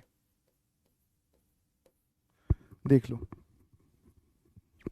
दिखाई दिए। टोटल 16। इसको पीएनसी से सोचने का तरीका भी है। अब जिन लोगों को पीएनसी नहीं पता तो 1 2 3 4 इस जगह को भरने के नंबर ऑफ ऑप्शन बताओ। 2 ऑप्शन हैं, कौन कौन से, या 0 या 1। इस जगह को भरने के भी 2 ऑप्शन हैं, इस जगह को भरने के भी 2 ऑप्शन हैं, या तो 0 या 1 लिखा जाएगा। इस जगह को भरने के भी 2 ऑप्शन हैं, और नंबर ऑफ ऑप्शंस को आप हमेशा मल्टीप्लाई करते हो, दैट इज 2 2 2 2। कितनी बार मल्टीप्लाई हुआ, 2 की पावर 4, 4 बार मल्टीप्लाई हुआ, इसलिए सर आंसर आ गया 16। ठीक है भाई, और वो 16 मैंने आपको लिख के दिखा दिए। अब पूछ रहा है इनमें से नॉन नेगेटिव कौन कौन से हैं। ठीक है, नॉन नेगेटिव मतलब वैल्यू पॉजिटिव या जीरो आए। तो सर एक काम कर लेते हैं, वो वाले सोच लेते हैं, मतलब इसमें अब पहले तो 16 दिखा दिए, तो डिटर्मिनेंट की जो वैल्यू है, डिटर्मिनेंट की जो वैल्यू है वो क्या क्या आ सकती है सर? या तो पॉजिटिव आ सकती है, या जीरो आ सकती है, या फिर नेगेटिव आ सकती है। वो हमसे ये रिक्वायर्ड है, उसका ये वाली चीज पूछ रहा है। और डिटर्मिनेंट की टोटल डिटर्मिनेंट हमारे पास में कितने हैं? 16। तो मैंने कहा एक बार दिमाग लगाकर ये सोचो कि डिटर्मिनेंट विद नेगेटिव वैल्यूज कितने होंगे। नेगेटिव वैल्यू वाले डिटर्मिनेंट कितने होंगे वो गिन लेते हैं, ठीक है?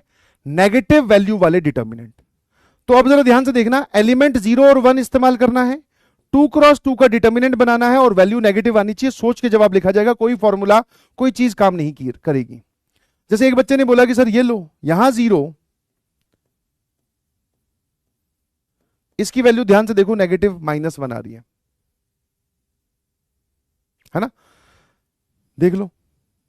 फिर एक बच्चे ने बोला सर अगर आप यहां पर 1 भी कर देते हो तो भी वैल्यू -1 ही आएगी। अब मैं नेगेटिव वैल्यू वाले सोच रहा हूं, है ना? देख लो, इसकी वैल्यू -1, इसकी वैल्यू -1। नेगेटिव में आप -1 ही ला सकते हो, -2 तो ला भी नहीं सकते क्योंकि 0 और 1 ही इस्तेमाल कर रहे हो। फिर एक बच्चे ने बोला कि सर ऐसा भी हो सकता है यहां पे 1 0, यहां पर 1 1 होना जरूरी है, इन दोनों पे 1 1 तो होना जरूरी ही है। क्यों सर इन दोनों पे 1 1 होना जरूरी क्यों है? क्योंकि माइनस के बाद में इन दोनों का मल्टीप्लीकेशन लिखा जाएगा, आगे वाली टर्म को आप 0 कर दो, जैसे इस केस में। तो अब की बार नेगेटिव वाले सोचने आसान थे। नेगेटिव जिनकी वैल्यू आएगी ओनली 3 डिटर्मिनेंट्स, बस 3 ही डिटर्मिनेंट होंगे जिनकी वैल्यू नेगेटिव आएगी, और वो तीनों आपके सामने लिखे हुए हैं। और कैसे सोचा कि सर आपने हमें बताया था कि ए बी सी डी की जो डिटर्मिनेंट वैल्यू होती है वो होती है A D minus B C. तो माइनस के बाद वाले की वैल्यू मुझे 1 बनानी है क्योंकि मुझे वैल्यू नेगेटिव वाला सोच रहा हूं, और इससे पहले वाले की वैल्यू मुझे 0 बनानी है। इसका प्रोडक्ट 0 बनाने के लिए दोनों में से कोई एक 0, दोनों 0 चल सकता है, तो दोनों में से कोई एक 0, दोनों 0 और कोई एक 0। अब इन दोनों की वैल्यू मुझे 1 बनानी है, तो यहां पे दोनों की जगह 1 1 रखना पड़ेगा सर, ये फिक्स है। अब यहां जो बचा यहां पे 0 रख दो सेम बन जाएगा, तो यहां 1 रख दो, यहां 1 रख दो। ये देख लो, यही 3 डिटर्मिनेंट मैंने यहां लिखे, ठीक है? अब आ जाओ, टोटल आपके पास में 16 है, उसमें से 3 ऐसे हैं जिनकी नेगेटिव वैल्यू है, तो हमारा रिक्वायर्ड आंसर क्या हो जाएगा सर? दैट इज 13 डिटर्मिनेंट्स ऐसे होंगे जिनकी वैल्यू या तो 0 या पॉजिटिव है ना? जिनकी वैल्यू या तो 0 या पॉजिटिव है। टोटल 16, टोटल 16, ठीक है? ये आप बोल सकते हो यहां पे टोटल, ये आए 16, ये पूछे हैं, और ये वाले डिटर्मिनेंट आए टोटल 3। 16 में से 3 गए जिनकी वैल्यू पॉजिटिव या 0 होगी, वो है 13, है ना? अब आपको कौन सी चीज नहीं समझ में आई वो बताओ। सारी बातें रिपीटेडली रिपीट करके मैंने बताई है। इनफैक्ट आपको 16 समझ में नहीं आया इसलिए मैंने पूरे लिख के भी दिखा दिए, है ना? GJB लिखकर भेजेंगे प्लीज। हाँ, क्वेश्चन सोचने वाला था सर, डायरेक्ट फॉर्मूला कुछ नहीं है, सोचने वाला सवाल था। क्लियर है? एकदम क्लियर है तो EDCLR लिखकर भेजें। सारा सवाल भी समझाया, अच्छा सवाल है इसीलिए उसका नाम रखा था acidic question. Properties of determinant को स्टार्ट करने से पहले आपके सामने एक अच्छा पोल रह गया क्या? अरे दादा, sheet of poll, option D. बहुत कम बच्चों को आया होगा, आई कैन अंडरस्टैंड, बट सवाल अच्छा है, दोबारा घर पे जाके री अटेम्प्ट कीजिएगा प्लीज। इसको कैसे करोगे आप? री अटेम्प्ट, है ना? तो ये मेरे ख्याल से मीम आपने देखी होगी। आगे चलकर तुम में से कुछ बाबू भैया बन जाएंगे और कुछ राजू बन जाएंगे। ए राजू, तूने इतनी जल्दी कैसे सॉल्व किया रे बाबा? तो राजू बोल रहा है प्रॉपर्टीज का चक्कर बाबू भैया, प्रॉपर्टीज का चक्कर। वैसे आजकल रिसेंट एग्जांपल्स अगर हम देखें ऑनलाइन में मतलब अपने न्यूज में, तो प्रॉपर्टीज का चक्कर और वो ये जिसमें जो ओरिजिनल लाइन यूज करता है वो चक्कर दोनों सेम ही निकल के आ रहे हैं।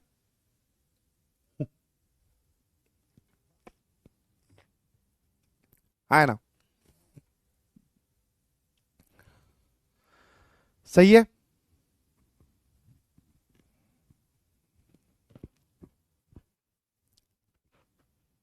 जी जे बी लिखकर भेजिए। तो मतलब आपके सामने कोई भी अगर डिटर्मिनेंट आ रहा है तो आप उसको इफेक्टिवली सॉल्व कर पा रहे हो, ऐसा नहीं है कि हर बार, क्योंकि डिटर्मिनेंट चैप्टर वैसे तो खत्म ही हो गया है ना। डिटर्मिनेंट चैप्टर वैसे खत्म ही हो गया, एक डिटर्मिनेंट था, इसको ओपन करना आपने सिखा दिया। अब कोई भी सवाल आएगा हम उसको ओपन कर देंगे सर। मैं कहा सवाल थोड़े मुश्किल मुश्किल आ सकते हैं, इसलिए हम उसकी प्रॉपर्टीज सीखने वाले हैं अब। और एक बार जब आप प्रॉपर्टी सीख जाओगे, अभी आपकी फर्स्ट प्रायोरिटी क्या है, डिटर्मिनेंट देखते ही हम उसको ओपन करने चले जाते हैं, उसकी वैल्यू एक्सपेंड करने निकल जाते हैं, है ना। ये हमारी फर्स्ट प्रायोरिटी होती है। अब जैसे ही आप प्रॉपर्टी सीख लोगे, ओपन करना, उसको एक्सपेंड करना, उसकी वैल्यू निकालना, ये आपकी लीस्ट प्रायोरिटी बन जाएगी, सबसे लास्ट काम बन जाएगा, है ना। क्लियर है? आ जाइए। तो प्रॉपर्टीज ऑफ डिटर्मिनेंट की अगर मैं बात करूं,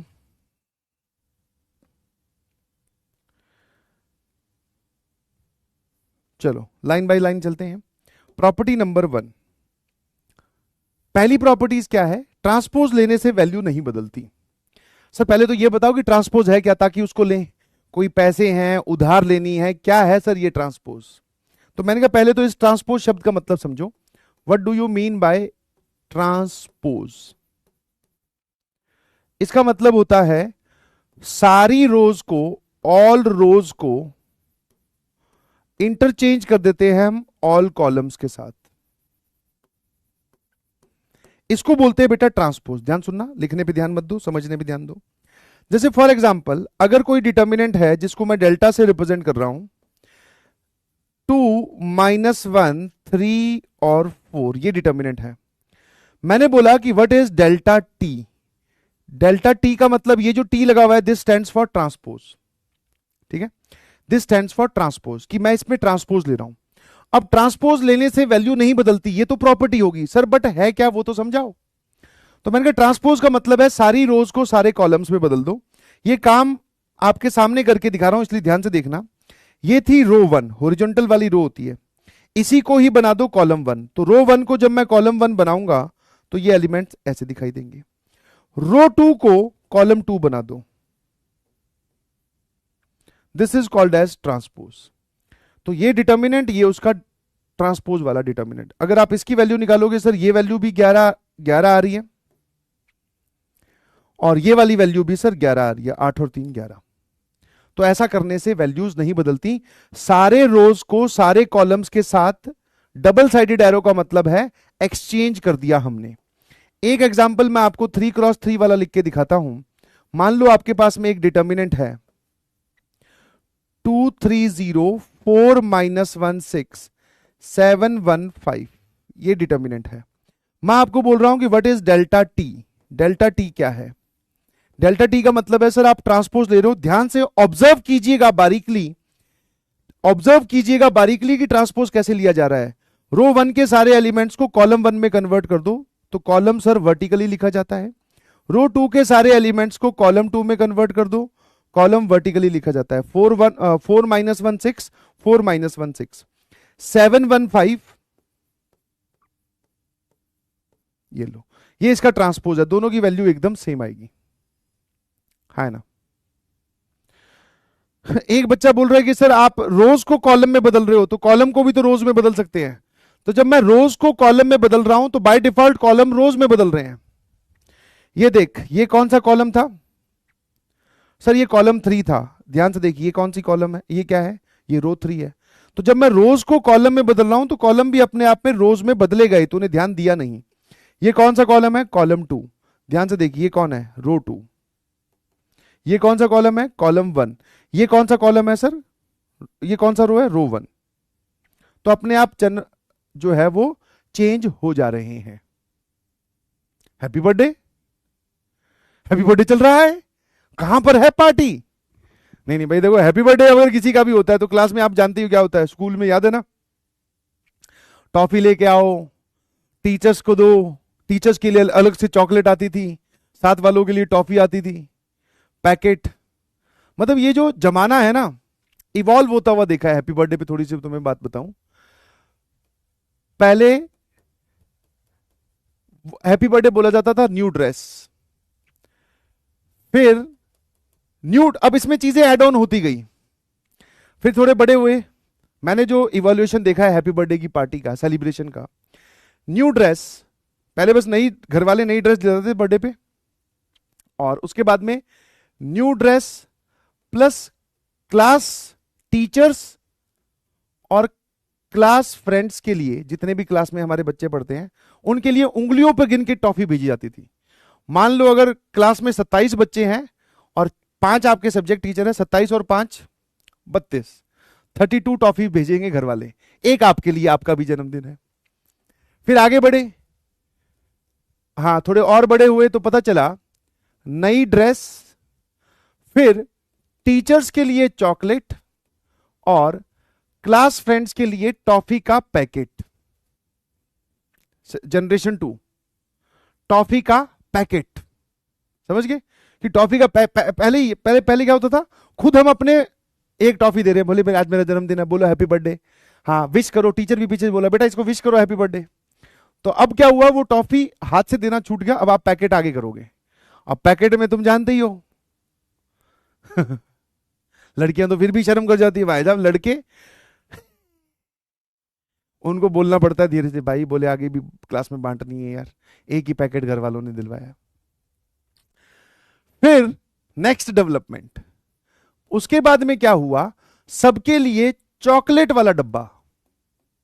हाँ हमारे टाइम पे नई नई ये चोको पाई चली थी, चॉकलेट का डब्बा ही आ रहा है भाई, 5-10 डब्बे लेके आ रहे हैं चोको पाई के, सबके आगे चोको पाई खा रही जनता।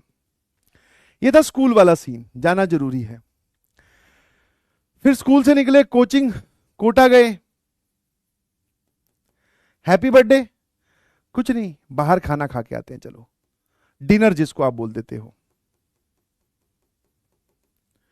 ठीक है। कोटा में ये हुआ, कोटा से पहुंचे कॉलेज में, एनआईटी कुरुक्षेत्र में, बोले पार्टी, बर्थडे की पार्टी होनी चाहिए।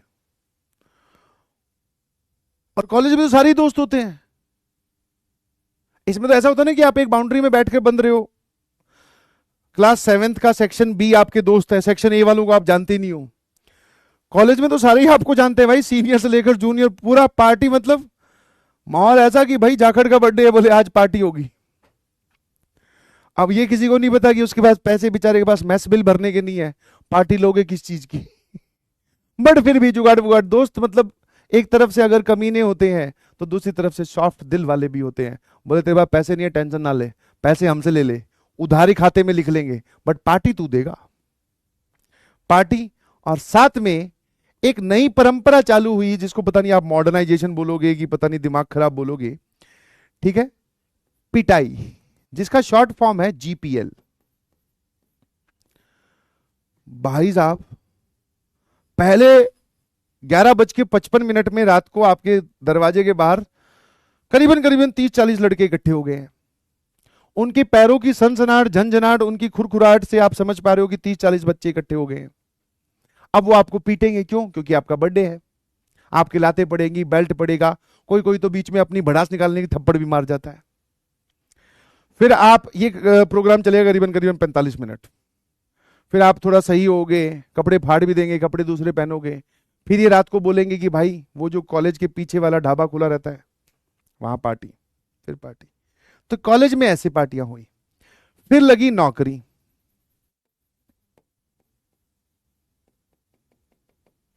नौकरी में कुछ नहीं, नौकरी में आपके बहुत ही चुनिंदा दोस्त होते हैं जब आप जॉब करने लगते हैं तो, ठीक है। नौकरी विदाउट शादी, तो उसमें कुछ नहीं, पार्टी, नई ड्रेस गायब हो चुकी है, टॉफी गायब हो चुकी है, अब पार्टी नाम का शब्द आ गया, जिसमें रात को खाना खा के आ रहे हैं, बाहर मूवी देख के आ रहे हैं। फिर हो गई शादी, शादी में फिर क्या है, अब आपका बर्थडे जो है वो एक फेस्टिवल की तरह बनाया जाएगा। अब तक नई ड्रेस आपकी आ रही थी, डेकोरेशन आपके लिए हो रही थी, टॉफी पार्टी आप कर रहे थे। अब क्या होगा, आपके बर्थडे पर, है ना, वाइफ जो है वो खुद नई ड्रेस लेंगी, खुद डेकोरेशन करवाएंगी, खुद केक अरेंज करेंगी, सब आपके लिए होगा। बस आपको खर्चा करना है थोड़ा, पार्टी भी होगी, लोग भी आएंगे। तो आजकल यहां पहुंच गए हैं, ठीक है। इसके आगे पता नहीं कितने बर्थडे इवॉल्व होंगे, समझ ही नहीं आ रहा है। तो भाई तुम में से किसी की बर्थडे पार्टी है तो कम से कम चॉकलेट ही खिला दो यार, है ना। चलिए, एक बोल रहा है सर पढ़ाओ, इतनी तुझे पढ़ने की लगी हुई है तो तेरा बैकलॉग नहीं बनता।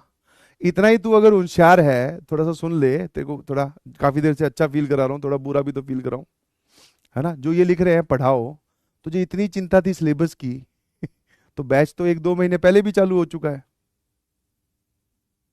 तब ये ज्ञान कहाँ गया था कि पढ़ाओ पढ़ाओ करने की जगह पढ़ लूं कर लूं, थोड़ा सा क्या पता काम बन जाए, है ना हाँ, कुछ लोगों को क्या है, आउट ऑफ द बॉक्स। बचपन में किसी ने बोल दिया होगा कि बेटा, हम्म, सब लोग सुबह सुबह कर रहे हो तो तू शाम शाम करना, है ना। सब लोग स्प्रिंग रोल खा रहे हो तो तू सैंडविच खाना, सब लोग कोल्ड ड्रिंक पी रहे हो तो बीच में नारियल पानी पीना, अलग दिखना सबसे। सब लोग क्लास में एंजॉय कर रहे हो बर्थडे वाली पार्टी सेलिब्रेशन को लेकर, तो तू बीच में लिखना कि पढ़ाओ सर सिलेबस पीछे हो गया, दूसरे दिन में ही सिलेबस पीछे हो गया। वाह यार और इतना ही तू अगर ज्ञानी है, मेरे एक सिंपल से सवाल का जवाब दे, अब तक कहां थे आप? मैं तो कल आया हूं, उससे पहले टाइम तो पूरा यूटिलाइज कर लिया होगा आपने। क्यों अब नीचे क्या देख रहा है अब नीचे देखने लगा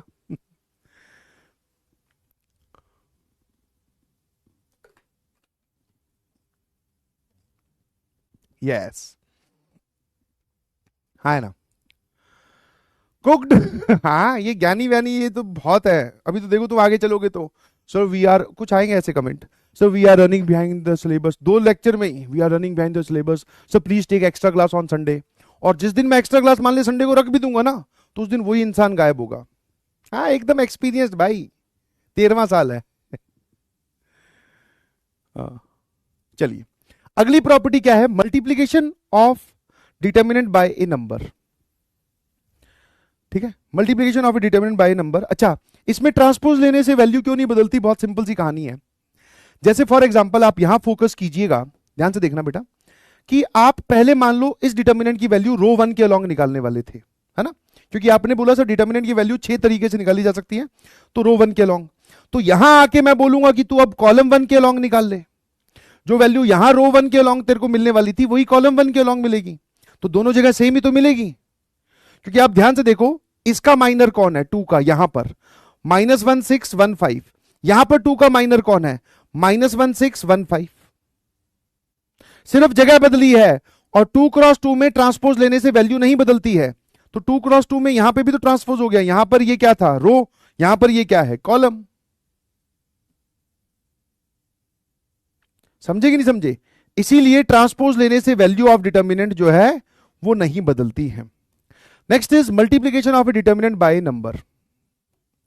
एग्जांपल से समझाता हूं।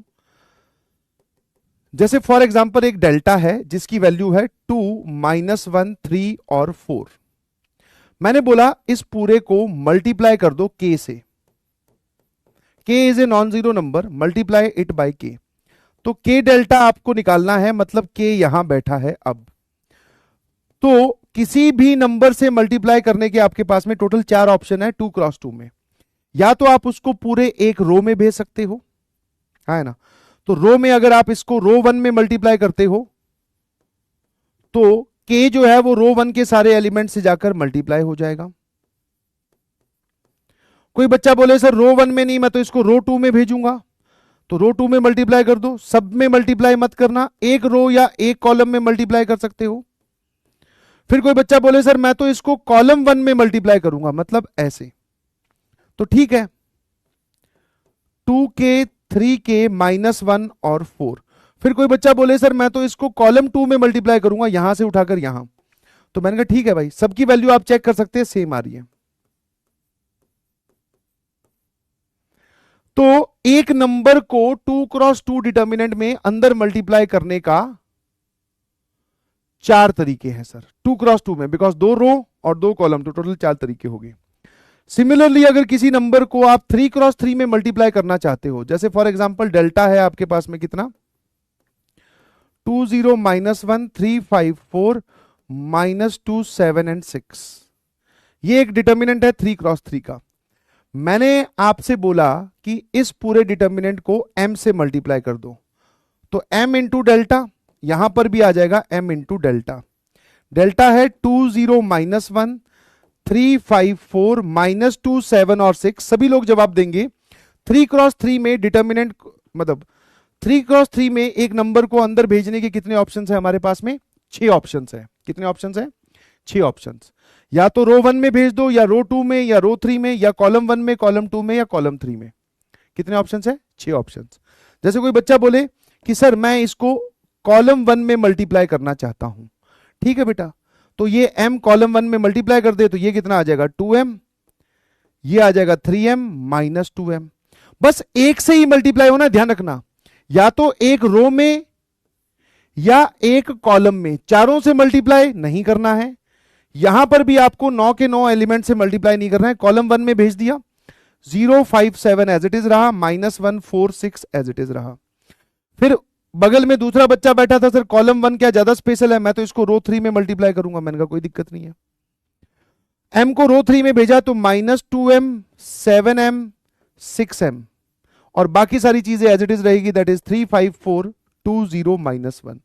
आप चेक कर सकते हैं इन सभी की वैल्यू m डेल्टा ही है। तो ऐसे हमारे पास में 6 वेज है इसको अंदर मल्टीप्लाई करने के। तो आपको क्या समझ में आया कि एक डिटर्मिनेंट जब एक नंबर से मल्टीप्लाई होता है तो एक कॉलम या एक रो में आप उसको भेज सकते हो। अब यहां पर मैं आपको नोट करके यह भी जरूर बोलूंगा कि रिवर्स प्रोसेस भी ध्यान रखना। Reverse process is also important. Reverse process, अब ये रिवर्स प्रोसेस क्या है सर?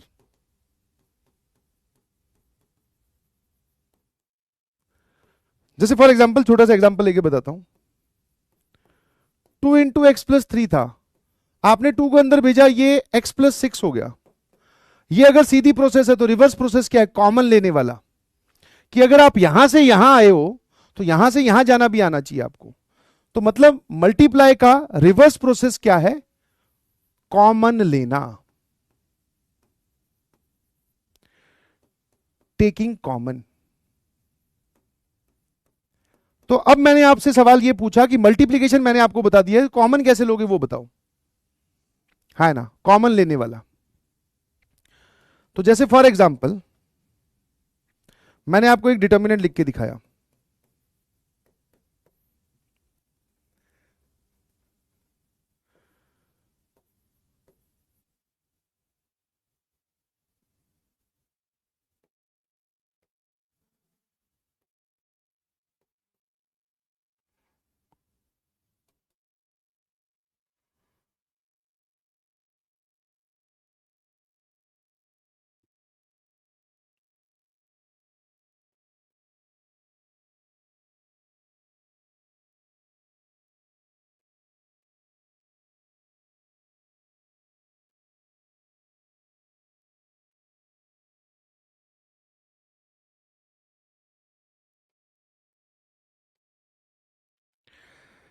जैसे ये एक डिटर्मिनेंट है, ध्यान सुनना। एक बोल रहा सर नो वॉइस, अभी बोला कहां?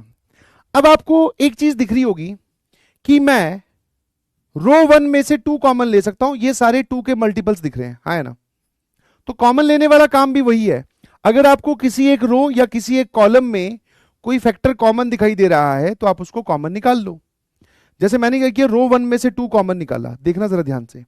तो यहां पे लिखा होगा सर 1, इसमें से 2 ले गया बाहर, तो यहां बचेगा 6, यहां बचेगा 4, पीछे बचा सर 15 12 18 32 27 16। फिर एक बच्चे ने बोला सर रो 2 से भी कॉमन ले सकते हैं। मैंने कहा कैसे? सर रो 2 से क्या कॉमन लेंगे ये बताओ? ये 3 का मल्टीपल, ये 3 का मल्टीपल, ये 3 का मल्टीपल, 3 कॉमन ले लो। तो बाहर 2 ऑलरेडी था, एक 3 भी पहुंच गया, ये आ गया 1 3 4, और यहां से जब आप कॉमन लोगे तो 3, तो यहां बचेगा 5, यहां बचेगा 4 और यहां बचेगा 6, यहां बच जाएगा 32 27 और यहां बचेगा 16, है ना। फिर एक बच्चे ने बोला कि सर मुझे C3 से भी एक 2 का फैक्टर कॉमन आता हुआ दिख रहा है, 2 का मल्टीपल 2 का मल्टीपल 2 का मल्टीपल। मैंने कहा कोई बात नहीं, 2 3 2, यहां बचा 1 5 32, 3 4 27, इसमें से 2 निकाला, यहां बचेगा 2, यहां बचेगा 3 और यहां बचेगा 8, है ना। तो ये कॉमन लेने वाली चीज भी आनी चाहिए आपको। अब कोई बोल रहा है कि सर C3 C2 से कॉमन, तो C2 से कॉमन आप जबरदस्ती अगर लेना चाहते हो 3 को तो ले सकते हो, है ना। ठीक है, जबरदस्ती कॉमन लेना चाहते हो तो ले सकते हो, बिकॉज 3 का मल्टीपल है, ये 3 का मल्टीपल है, ये 3 का मल्टीपल नहीं है। कितने लोगों को कॉमन लेने वाली बात समझ में आई?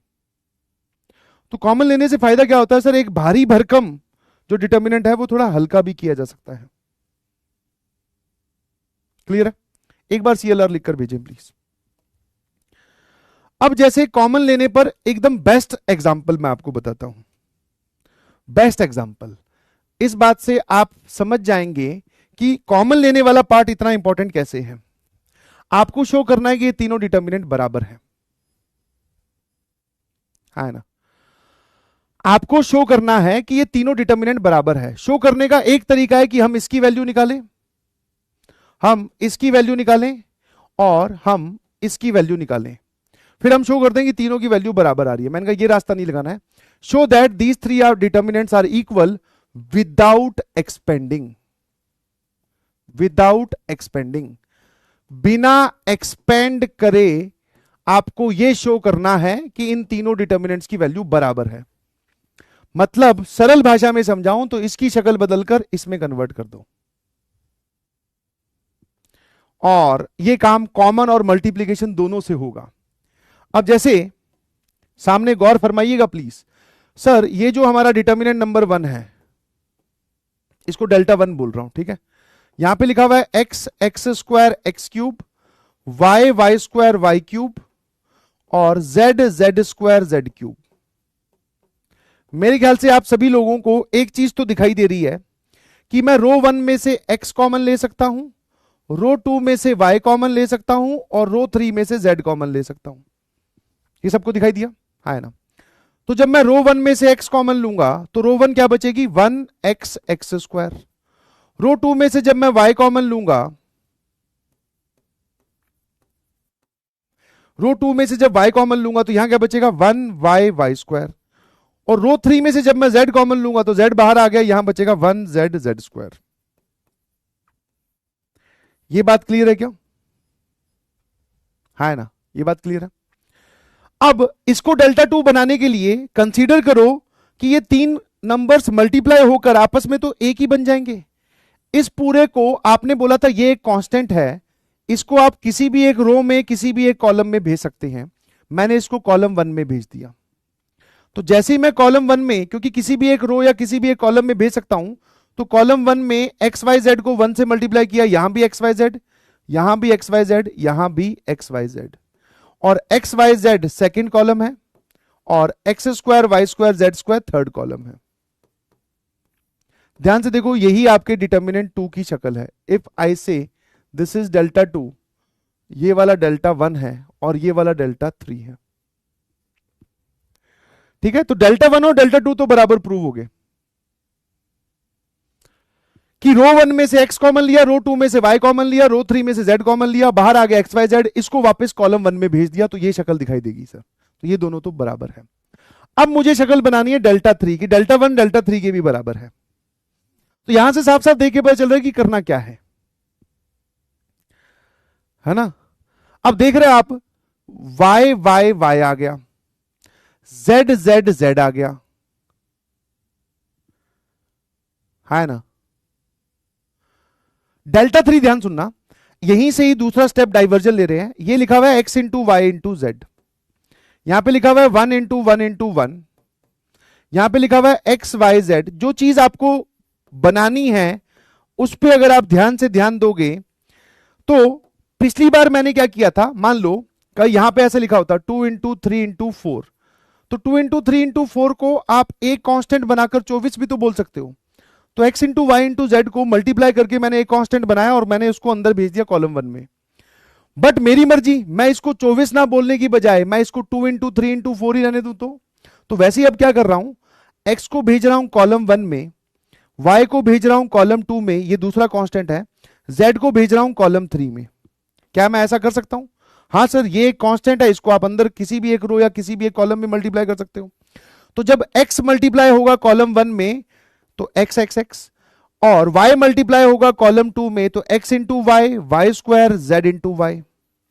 जब z मल्टीप्लाई होगा कॉलम 3 में तो x square z, y square z, और यहां पे आ जाएगा z square × z, that is z cube. ध्यान से देखिए, ये तो डेल्टा 3 है ना। मैंने किसी भी स्टेप पे एक्सपेंड किया नहीं, मैंने सिर्फ प्रॉपर्टी का इस्तेमाल किया, कुछ कॉमन लिया और कुछ मल्टीप्लाई कर दिया। ये प्रोसेस आपको ध्यान इसलिए भी रखनी है बिकॉज जब हम आगे चलकर सवाल सॉल्व करेंगे डिटर्मिनेंट के, तो उसमें ये काम हम करते हैं कि कहीं से कॉमन ले रहे हैं और कहीं उसको भेज दे रहे हैं एज पर अवर रिक्वायरमेंट। क्लियर है एकदम? CLR लिखकर भेजिए प्लीज।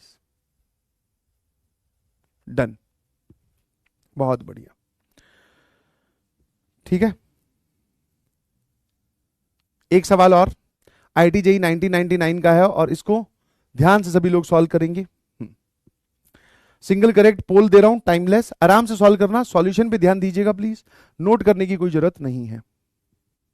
लव यू बेटा, लव यू, कितने लव यू बोलेगा भाई तू? और तसल्ली से समझा रहा हूं भाई, कोई रश नहीं कर रहा हूं, ध्यान रखना। और मेरा नेचर भी पढ़ाने का ऐसा ही है, तसल्ली से ही पढ़ाता हूं, क्योंकि कभी थैंक यू लिख रहा था, थैंक यू सर आराम से पढ़ाने के लिए। थैंक यू नहीं भाई, वो मेरा काम है और मैं ऐसे ही पढ़ाता हूं, आराम आराम से ही, एग्जाम्पल्स लेते हुए, बातों को डिटेल में समझाते हुए। आ जाइए, कुछ नहीं, सेम काम है, सेम काम है। आपको कुछ कॉमन दिख रहे होंगे, हिंट दे देता हूं, जैसे कॉलम 3 में x+1 x+1 x+1, रो 3 में x-1 x-1 x-1, और रो 3 में x भी दिखाई दे रहा है, x x x। सर रो 2 में x x x, कॉमन लेने का सवाल है और कुछ नहीं है, ओपन करने मत लग जाना।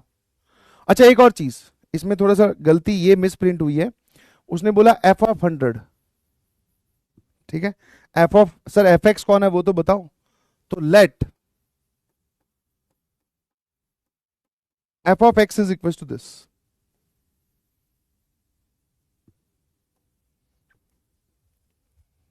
ठीक है, तो पहले ही बोल दे रहा हूं, मैं रो 3 में से क्या, कौन सा फैक्टर कॉमन, सॉरी कॉलम 3 से कौन सा फैक्टर कॉमन निकाल के ला रहा हूं, x+3। रो 3 में से क्या कॉमन निकाल रहा हूं, x × x-1, और रो 2 में से क्या कॉमन निकाल रहा हूं, x। क्लियर है ना? रो 2 में मुझे x कॉमन दिखाई दे रहा है, x का मल्टीपल सब जगह बैठा है, मतलब x मल्टीप्लीकेशन में सब जगह बैठा है, और x × x-1 रो 3 में बैठा है। तो जो हमारा fx है, 1 एट ए टाइम करते हैं, ध्यान रखना। अगर मान लो मैं x+1 कॉलम 3 से ले जाऊं तो यहां क्या बचेगा, कॉलम 3 में यहां बचेगा 1, यहां बचेगा x, और x+1 आप ले गए, यहां बचेगा x × x-1। ठीक है, कॉलम 3 से पहले मैंने x+3 कॉमन ले लिया, तो बाहर लिख दिया जी x+3।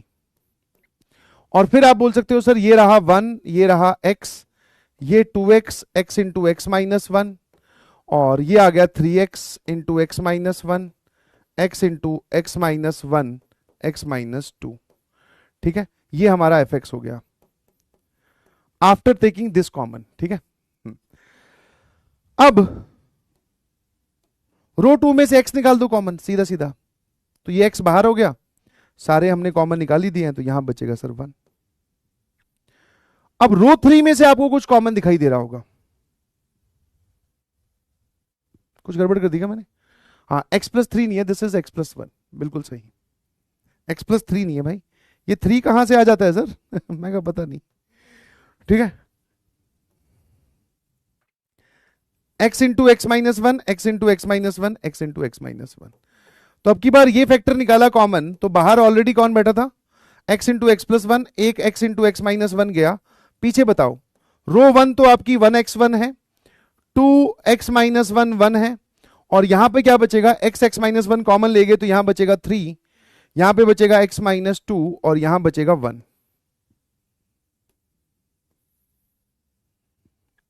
ठीक है,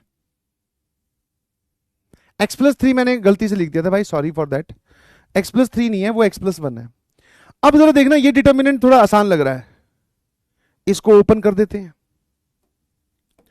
एक पूछ रहा है एनी गर्ल वाह भैया वाह, सुधरोगे नहीं तुम्हारी हरकतें। तो इसको ओपन करेंगे, जरा देखना, +1 इंटू इन दोनों का मल्टीप्लीकेशन, x-1 माइनस के बाद में x-2, फिर माइनस ऑफ x इंटू, यह आ जाएगा 2 - 3, और फिर प्लस ऑफ 1 इंटू, मैं इस डिटर्मिनेंट की वैल्यू ओपन कर रहा हूं, तो यह आ जाएगा 2x - 4, और माइनस के बाद में 3x - 1 या 3x - 3, तो वो आ जाएगा 3x + 3। सर जरा देखना, ये क्या लिखा हुआ है, ये और ये कैंसिल, ये लिखा हुआ है -3 और ये लिखा हुआ है सर +x, और ये लिखा हुआ है सर -x। ये +3 नहीं है भाई, ये लिखा हुआ है, रुकना वापस देखना, -1 x - 1 -x + 2, ये लिखा हुआ है +1।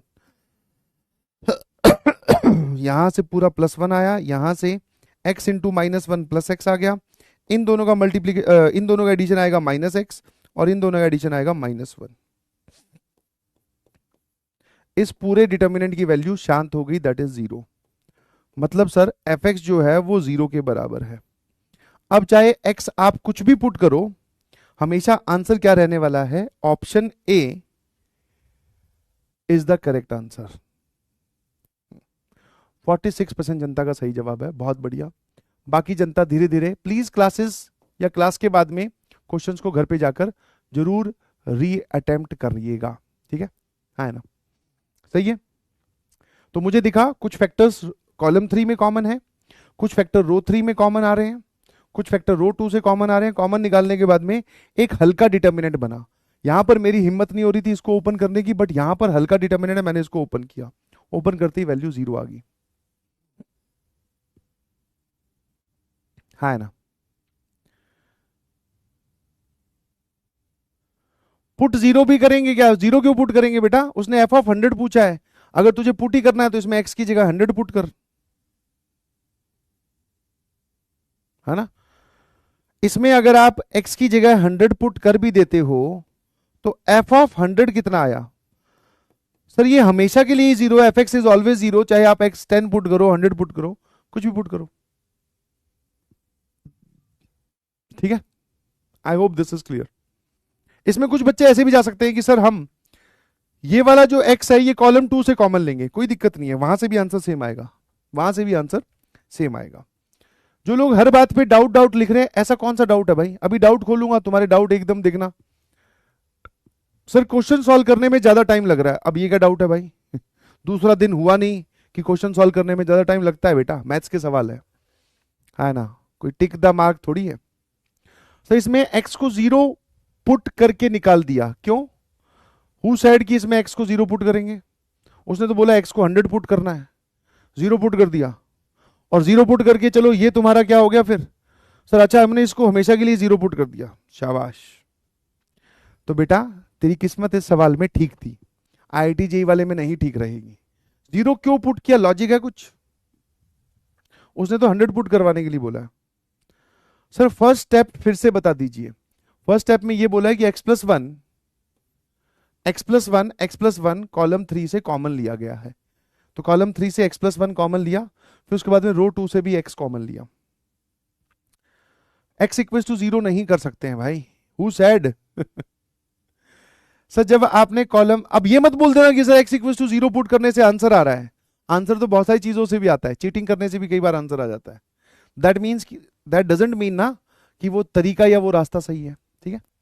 सर आपने कॉलम 3 में x - 1 ली थी, तो A33 में x+1 आएगा ना, नहीं बेटा, कॉलम 3 से मैंने x+1 कॉमन लिया, ये गया ये गया ये गया, तो x × x - 1 ही तो बचा, ठीक है, आराम से देखी थी, हाँ ज्यादा नहीं सोचनी थी, इसमें x इक्वल टू 0 भी कर सकते हैं। ये कहां से दिमाग आया भाई तुम लोगों का, x equal to 0, x equal to 0 नहीं पुट होगा। सर मैं आपके लेक्चर से कंटिन्यू करूं या फिर तेरी जैसे अच्छे लगे बेटा वैसे कर ले, तुझे जहां से तुझे ठीक लगे, बस कंटिन्यू करता रहना।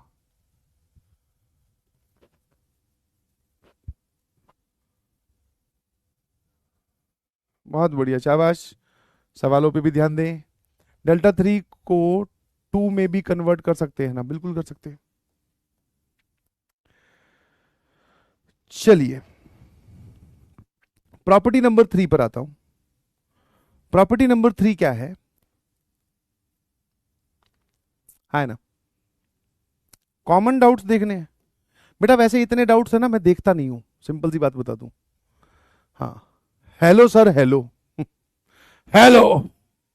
हाँ, अब टाइम वेस्ट हो रहा है भाई, ध्यान रखना।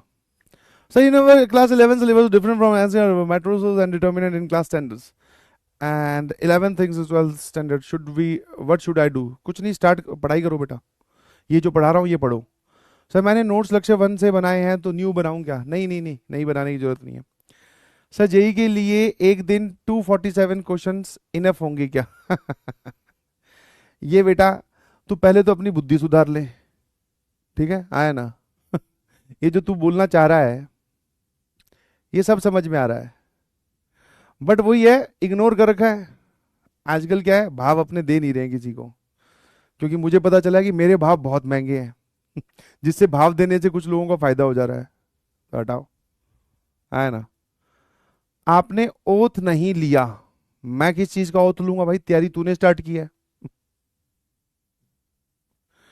ये तुम्हारे कॉमन डाउट्स है भाई, ठीक है। अब देख लिए, अब जैसे जैसे मुझे यहां पर डाउट्स में ये अमाउंट कम होता हुआ दिखाई देगा, दैट इज सेंसिबल डाउट्स का, तो धीरे धीरे आप देखेंगे कि मैं इस डाउट वाली चीज को ओपन करना ही बंद कर दूंगा, ठीक है ना? समझे कि नहीं समझे?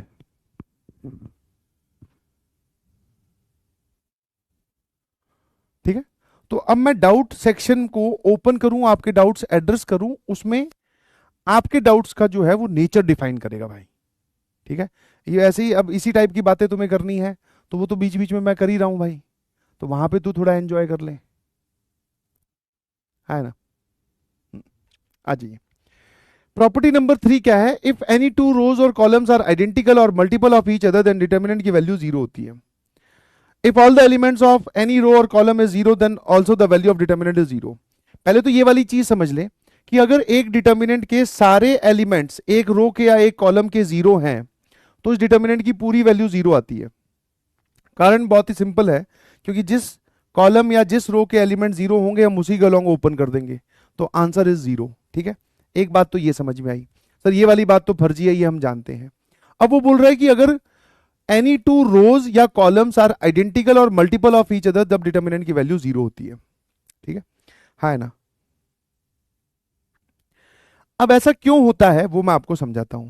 जैसे यहां पर आप देख सकते हो, सर ये है रो 1, अगर मैं इसको रो 1 बनूं, यहां पे मैंने लिखा है मल्टीपल ऑफ ईच अदर, तो ध्यान से देखना, ये जो रो 3 है, क्या आपको ये दिखाई दे रही है कि रो 3 is something like 3 into R1, sorry 6 into R1, कि रो 1 के सारे एलिमेंट्स को अगर हम 6 से मल्टीप्लाई कर दें, 6 इंटू 3 18, 6 इंटू 7 42, 6 इंटू 8 48, 48, तो सर ये दोनों रोज आपस में एक दूसरे की क्या कहलाएंगी? मल्टीपल। ऐसी सिचुएशन आपको कहीं पर भी दिखाई दे, दैट मींस आप डायरेक्टली बोल दो डेल्टा की वैल्यू 0 होगी। अब डेल्टा की वैल्यू 0 होने का कारण पूरा डिटेल में एक्सप्लेन करता हूं। एक काम करो, जो अभी तुम्हें कॉमन लेने वाला प्रोग्राम समझाया था, इसमें से क्या कॉमन ले सकते हैं? सर 6 कॉमन ले सकते हैं। तो जैसे ही मैंने 6 कॉमन लिया, यहां पर ये आ जाएगा, ठीक है, बाहर 6, यहां बचेगा 3 7 8, और यहां बचेगा -9 2 11, यहां बचेगा 3 7 8। अब दो रोज एक दूसरे की मल्टीपल हैं, उस वजह से डेल्टा की वैल्यू 0 क्यों आ रही है, उस बात पे आपका मैं ध्यान ले जाना चाहूंगा। अब मैंने बोला कि इस डिटर्मिनेंट को तू इसके अलोंग ओपन कर दे, रो 2 के अलोंग, क्योंकि रो 1 और रो 3 आइडेंटिकल है ना? तो सर ये आ जाएगा 6। अब इसकी वैल्यू कैसे निकालते हैं आपको पता है, -9 को हम मल्टीप्लाई करेंगे किससे, इसके कोफैक्टर से, ठीक है। अब इसका कोफैक्टर क्या हो जाएगा सर, इसका कोफैक्टर होगा माइनस टाइम्स इसका रो और कॉलम डिलीट किया तो पीछे बचेगा 7 8 7 8, 7 इंटू 8 -7 इंटू 8। तो जब दो रोज आइडेंटिकल हो जाती है, जो तीसरे रो बच जाता है ना, तीसरा रो या तीसरा कॉलम बच गया, उसके कोफैक्टर निकालोगे वो सारे जीरो ही आते हैं। देख लो ये वैल्यू क्या आ रही है, 0। फिर यहां पर आएगा सर +2 को हम किससे मल्टीप्लाई करेंगे, इसके कोफैक्टर से। अब इसका कोफैक्टर किस पोजीशन पे है सर, ये A22 है तो प्लस साइन आएगा, इसके रो और इसके कॉलम को डिलीट किया तो 3838 बचा, ठीक है। और फिर हम +11 को किससे मल्टीप्लाई करने जा रहे हैं सर, इसके कोफैक्टर से, दैट इज माइनस टाइम्स 3737 बचेगा। अब अगर आप ध्यान से देखोगे तो रो 1 और रो 3 आइडेंटिकल होने के बाद में मैंने इसको रो 2 के अलोंग ओपन किया, तो ये इसका माइनर बोल दो, कोफैक्टर बोल दो, अब ये सारे ही जीरो हो रहे हैं। तो जब ये सारे ही जीरो हो गए तो वैल्यू क्या आ जाएगी सर, 0। तो ये काम आपको एक बार करके दिखाया, आगे से आप हमेशा ध्यान रखना कि अगर एक रो या फिर दो रोज आपस में या दो कॉलम्स आपस में एक दूसरे की मल्टीपल हैं तो वैल्यू 0 आ जाती है। हाँ है ना, क्या मेरी बात समझ में आई, बहुत बढ़िया। तो सर ये बात क्लियर होगी। अब सर ये वाली चीज, ये जो सिचुएशन आपको दिख रही है 91 92 93 91 92 93, ये सिचुएशन यही ये वाले स्टेप की तो है। फिर से मैं क्या करूंगा, इसको रो 2 के अलोंग ओपन करूंगा, जैसे ही ओपन करूंगा सर वैल्यू क्या आ जाएगी, 0। हाँ ना। अब एक बच्चे का डाउट आया कि सर एक रो और एक कॉलम आपस में एक दूसरे के मल्टीपल हो तो, क्योंकि आपने रो के लिए आपस में बताया, कॉलम के लिए आपस में बताया, हाँ ना। बट एक रो और एक कॉलम आपस में एक दूसरे के मल्टीपल हो तब आप वैल्यू 0 नहीं बोल सकते। रो रो आपस में और कॉलम कॉलम आपस में एक दूसरे के मल्टीपल होने चाहिए, ठीक है। रो रो आपस में और कॉलम कॉलम आपस में, रो और कॉलम का यहां पर रिश्ता नहीं चलेगा। क्या मेरी बात समझ में आई? तो दिस इज प्रॉपर्टी नंबर 3, ठीक है भाई। चलिए इसके आगे की प्रॉपर्टीज जो है वो हम अगली क्लास में पढ़ाई करेंगे। और एक हल्का सा सवाल है, सॉल्व कर लेना, है ना, होमवर्क के नाम पे। चलिए थैंक यू सो मच। आज का होमवर्क है आपके पास में डीपीपी नंबर 1 जो आज अपलोड हो गई होगी, और दूसरा री attempt all the questions of today's class. आज की क्लास के सारे क्वेश्चंस आपको क्या करना है, री अटेम्प्ट करना है और नोट्स बनाने हैं, ठीक है भाई। चलिए थैंक यू सो मच, बहुत बहुत धन्यवाद। आई होप आपको नई चीजें सीखने को मिली होगी। धीरे धीरे हम लोग आगे बढ़ेंगे जी, ठीक है। लेक्चर 2 ही था और बड़ी बड़ी बातों की हम बातें करेंगे, ठीक है। चलिए thank you so much all the future IITians। कल मुलाकात होगी, बाय बाय, लव यू, धन्यवाद, ठीक है। अब गायब हो जाओ, हाँ फटाफट सूसू कराओ, पानी पी लो।